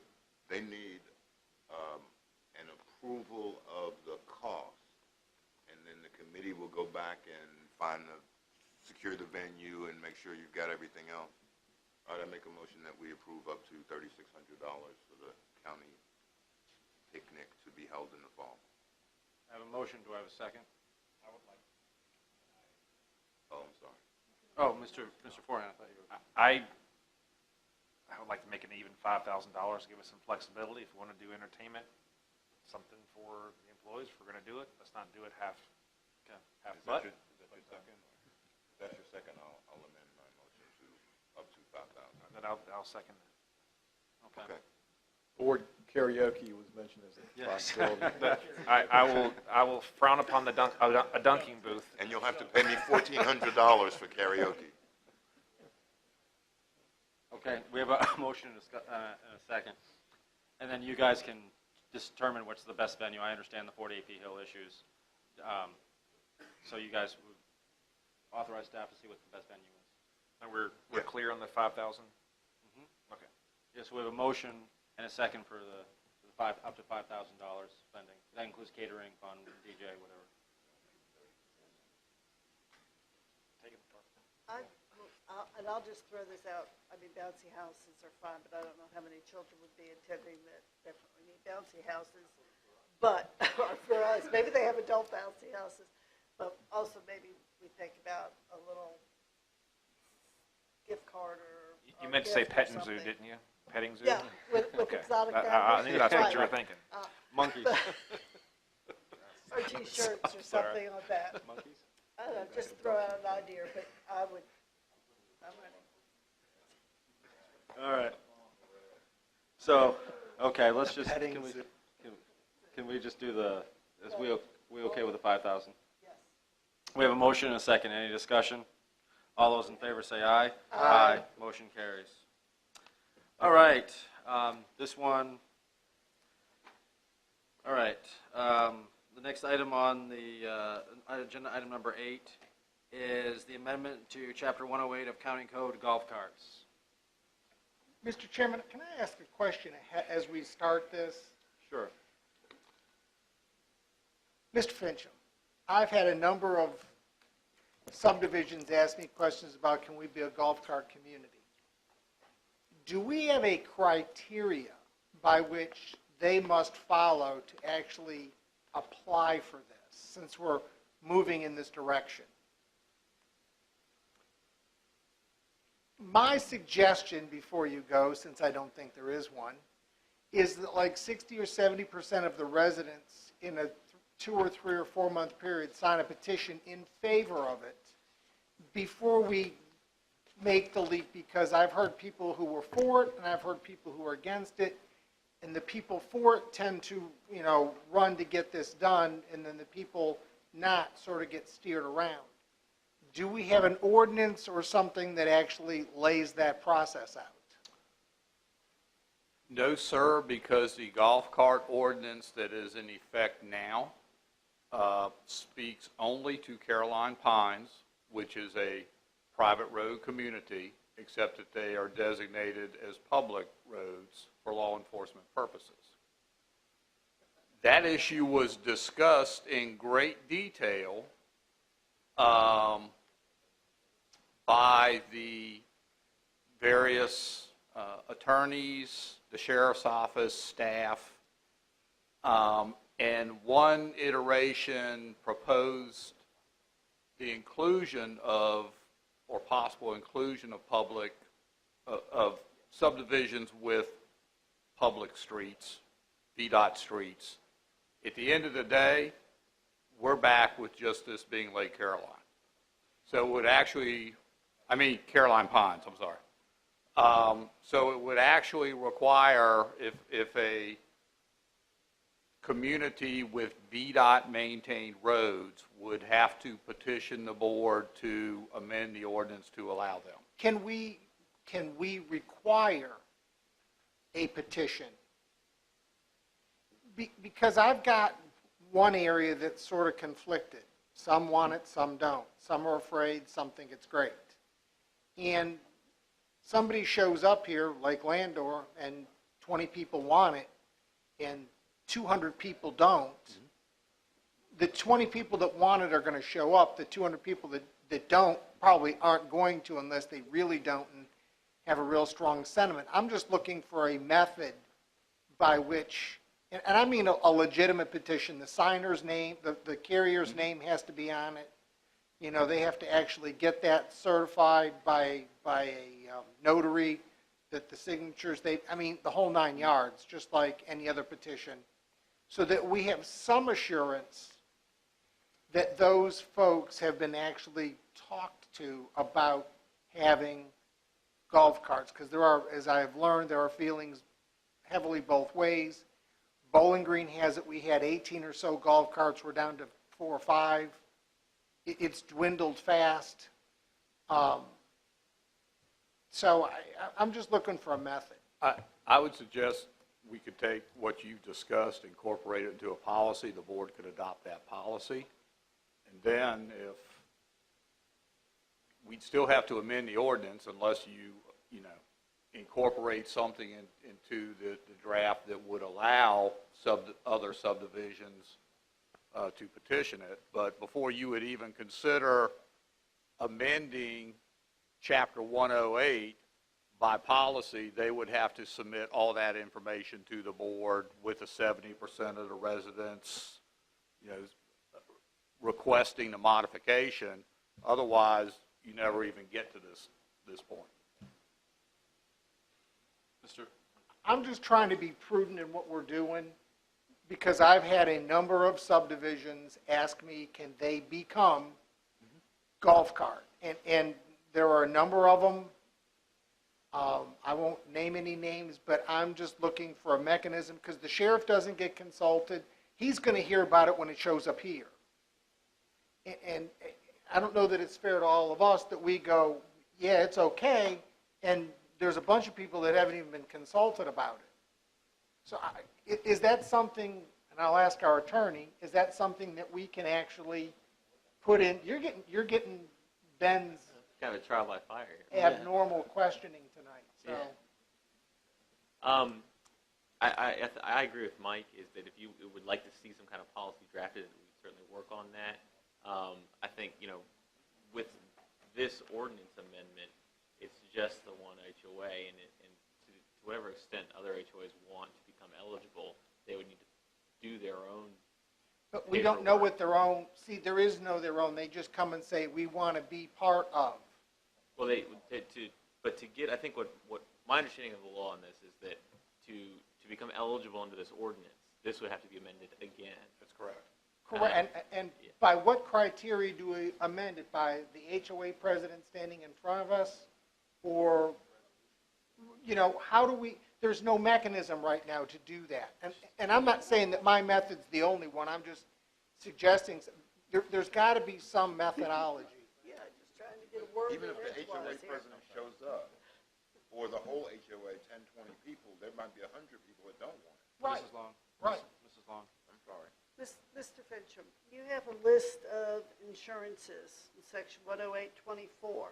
Could not there be something added there that says that a legal document, either by notary petition or by minutes of the homeowner subdivision or majority of lot owners, would have to be included to be a golf cart community?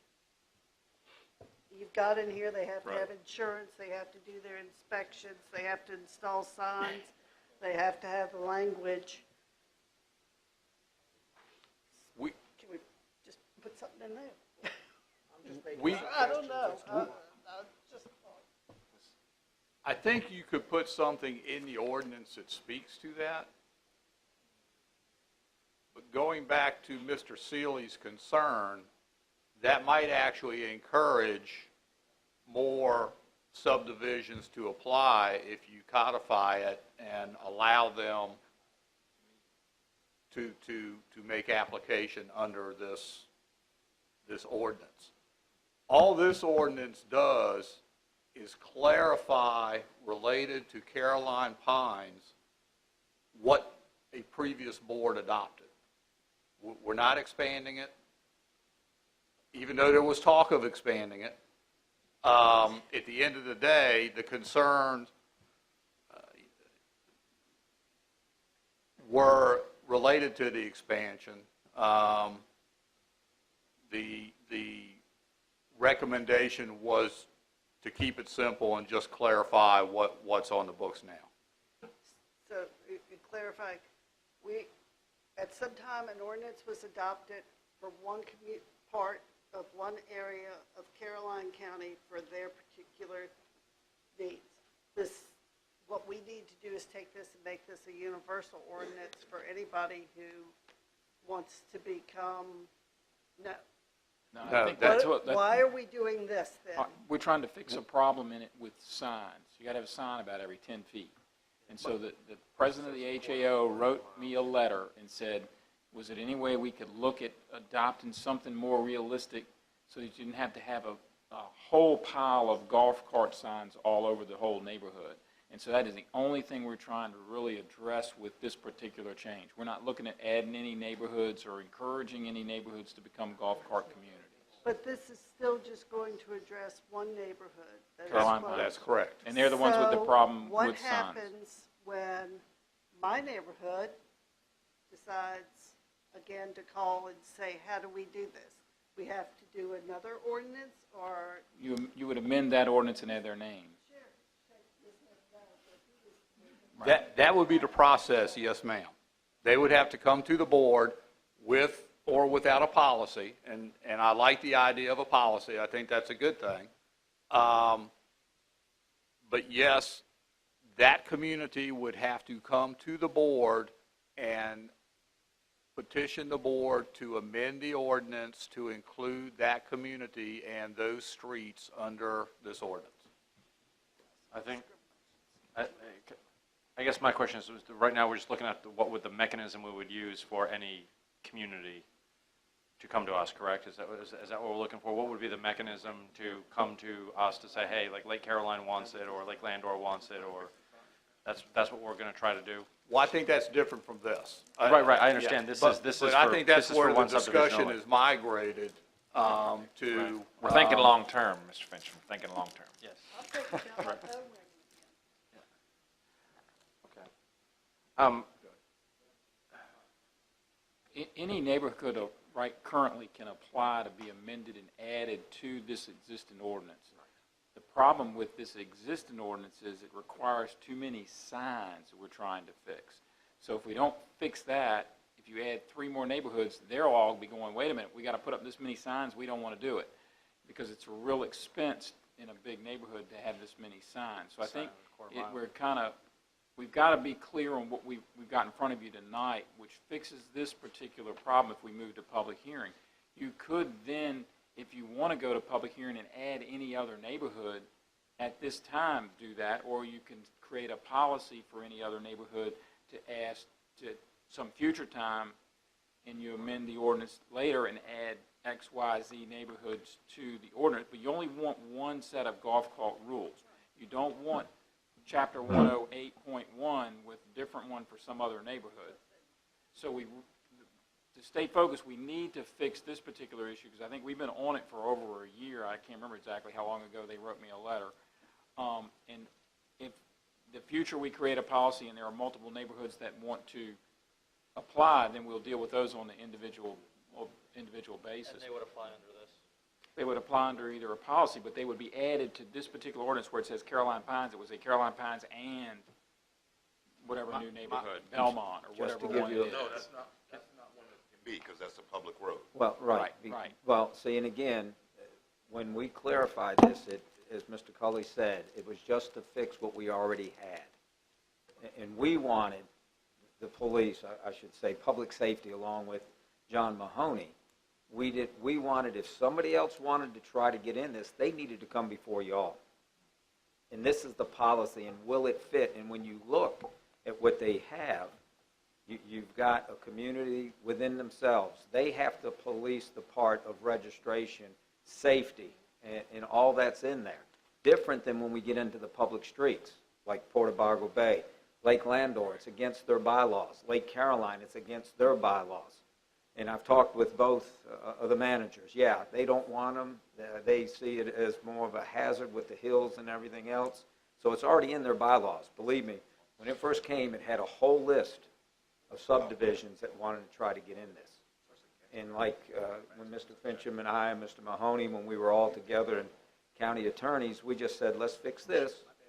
And if somebody else wants to come in front of you guys, if you wish to do that, then we go through the whole gamut of why public safety would be against it. I got a fictional situation for you, and I'm just playing devil's advocate here for you. So let's say that Lake Landor wanted to amend their bylaws, and they wanted to say, hey, we want golf carts. Well, under this ordinance, the only thing I'm concerned is if I'm on the heritage side of Lake Landor and I want to go to the beach, or I want to go to the major pool. Can't do it. Cannot do it because even in here it tells you they all have to be 25-mile-per-hour zones. You cannot cross anything that's more than a 25-mile-per-hour zone, which again, when you throw in all your other little subdivision, Elsinores, Belmonts, Portabago Bay, depending on what you have. So again, I think we've looked at this long and hard and trying to clarify what we have. And once you get that, if somebody wants to try to do it, see if it can meet into the definition. Because again, Mr. Black, I go to who's going to license this, who's going to make sure. Town of Bowling Green's different. The town takes care of all that. And you heard Mr. Seeley say when it first came about and the fad was here, we had golf carts all over the place. And then what would scare me is if the town of Port Royal decides they want to do it, and we have enough problems on 17 with that speed limit as it is, but then you're talking the other side, and then who's going to do everything that you see in front of you?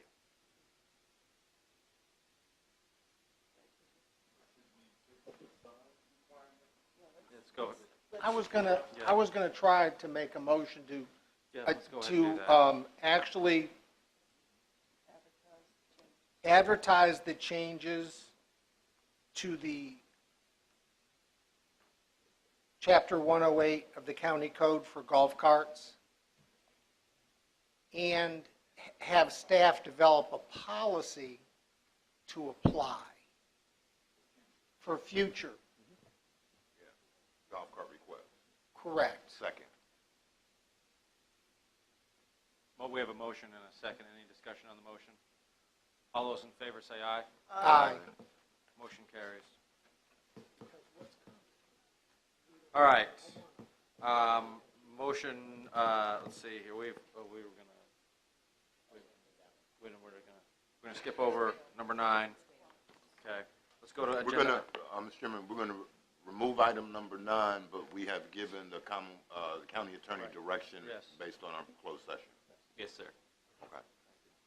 Agenda item number 10, policy on residential erosion and sediment bonds. I guess this would be Mr. Fincham.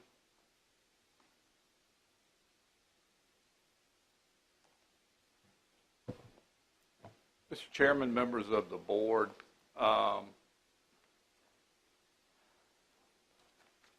for probably 12 to 13 years, we have operated under a policy where an owner-initiated permit for a new single-family dwelling operates under a separate bonding policy than any other construction activity in the county. At the time the policy was instituted, the concern stated to staff was that it could be a burden on the individual if they had to post a performance bond at the time of permit application and carry that through to the end of the CO. We're finding that we've actually got more issues the other way. When an individual homeowner comes in to get their final inspection and certificate of occupancy, if they have not established permanent vegetation, then they have to post a bond at that time. And for several reasons, that can be a problem. In terms of administration, from our perspective, it would be more equitable to everybody if the bonding requirement was uniform across the board and everybody had to post that surety initially when the permit was issued for construction. That's kind of where we're at. It's been in effect, like I said, 12, 13 years. It goes back to 94, 95. Mr. Fincham, I just got a quick question for you, and then I'll open it up. What do other counties usually do on this situation? I heard that Spotsylvania does it on the front end. Most do. Most of your larger, Hanover does it on the front end. When you get the land disturbing permit, you have to post a bond at the time. There may be some smaller. Mr. Chairman, can I make this easy? Yes. I got a question. Mr. Go Forehand. ahead, Mr. When they get their permit, and are they required to do silt fencing and all that for Yes, they stormwater still have to control? meet ENS requirements. Does the building inspector look at that when he's making his rounds to the different various inspection processes, make sure that's still intact? Yes. Is the contractor still In required fact, they're to? certified as ENS inspectors. Okay. Is the contractor still required to do their inspections post, certain rain events and things like that, or is that a little more lax because it's residential? Residential is, in most cases, is not subject to a stormwater permit. So it's a little bit different. It's a straight E&S permit. Single-family construction, by law, is exempt from stormwater. So we can enforce it on the E&S side. We don't have the stormwater side to fall back on. That's typically your commercial and industrial projects. So single-family's not covered. And changing this process to the front end versus the back end is not going to change when they seed or sod or anything like that. It's just going to be the posting or the guarantee of the money for it, just in case they don't do it X number of months down the road. It might indirectly benefit and get some of that work done sooner, because as a home individual, you want to get that performance bond back as quickly as possible. Agreed. So it may have a positive benefit of actually getting that done a little bit sooner. I'll make a motion that we accept the proposed changes to the policy on residential erosion and sediment control bonds. We have a motion and a second. Any other discussion on the motion? Mr. Thomas? All those in favor say aye. Aye. Opposed? Motion carries. All righty. I think that brings us to the capital projects update. Yeah, we included in your packet the capital projects update. You can see, those things are moving along at about the same pace as they were. Remind you, we do have a 2-on-2 meeting scheduled for the 23rd of August. Our next regular meeting is after Labor Day. It'll be on the 12th. Milford Day is on the 16th of September. We have a 2-on-2 scheduled for the 20th of September. And then there's World War II events starting on the 21st, 22nd, 23rd, that we'll give you some more information about at our first meeting on the 12th. Then our second meeting's on the 26th. And Pirate Day in Port Royal is on the 16th also, 10 to 7. Oh, it's on the same day? Pirate Day is? Oh, okay. So you Let me hit mark both that. communities. Pirate Day. I saw a sign for that, but I was thinking it was October. And we're done in natural gas at the middle school, right? According to this. We paid. Oh, sorry, I was reversed. Yeah. We've done the natural gas at the middle school according to this report. We've paid the contractor the part we had to pay to get them to run the line. I don't think the line has been run yet. Where are we with the boiler in the middle school? Who's buying it and when's it going in? The schools are handling that. They were, we got them in contact with ABM, and then the last meeting we had on that, they were pursuing that on their own. They felt they could beat the price that ABM had given them. That's the last week. We can certainly ask at the 2-on-2 in another week of where they are, where they stand on Can you put that on the 2-on-2 agenda, please? Are you taking additions for that? Because I have one. If you could ask If you them. could email it to Mr. Cully, and then we'll. I'll make sure I email it, but if you could ask them why they have that metal plate in the basketball court, I'd like to know that. Can we add that? Is that in the new court? Yeah, yes. I thought, you weren't in the middle school. So, metal plate in the high school basketball court? We were at the convocation, there's a metal plate that is where in their it's on their basketball court that apparently is the housing for the volleyball nets. So it's in the basketball court, so. Every basketball court has it. Yeah, they put up volleyball pools. So I don't think that's too uncommon. Every high school that I've officiated in the Fredericksburg region has That same design. about an 8-inch round hole on each side of the court where the volleyball stanchions go in.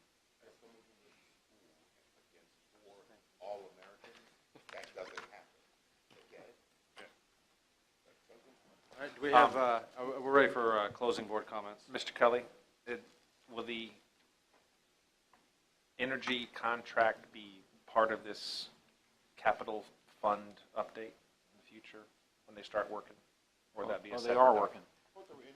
They are. They've already replaced all the lights in our building. They were working in this building. They've worked in courts. In a week or two, I've lost track, but they will be working We're working with the court system because we got to replace that big HVAC system in the 2003 courthouse.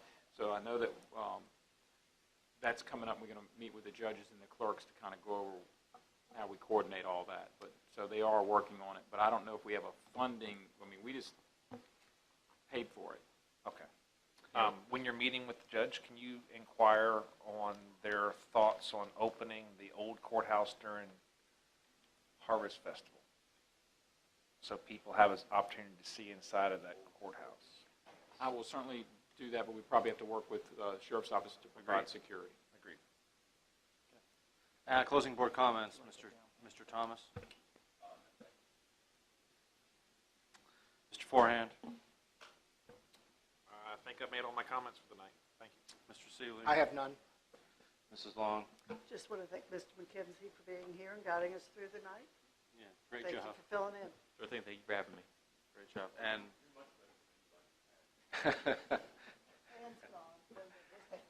I have no closing board comments. So motion to adjourn. So moved, Mr. Chairman. Is there a second? All those in favor say aye. Aye. Aye, we are adjourned. Have a great night.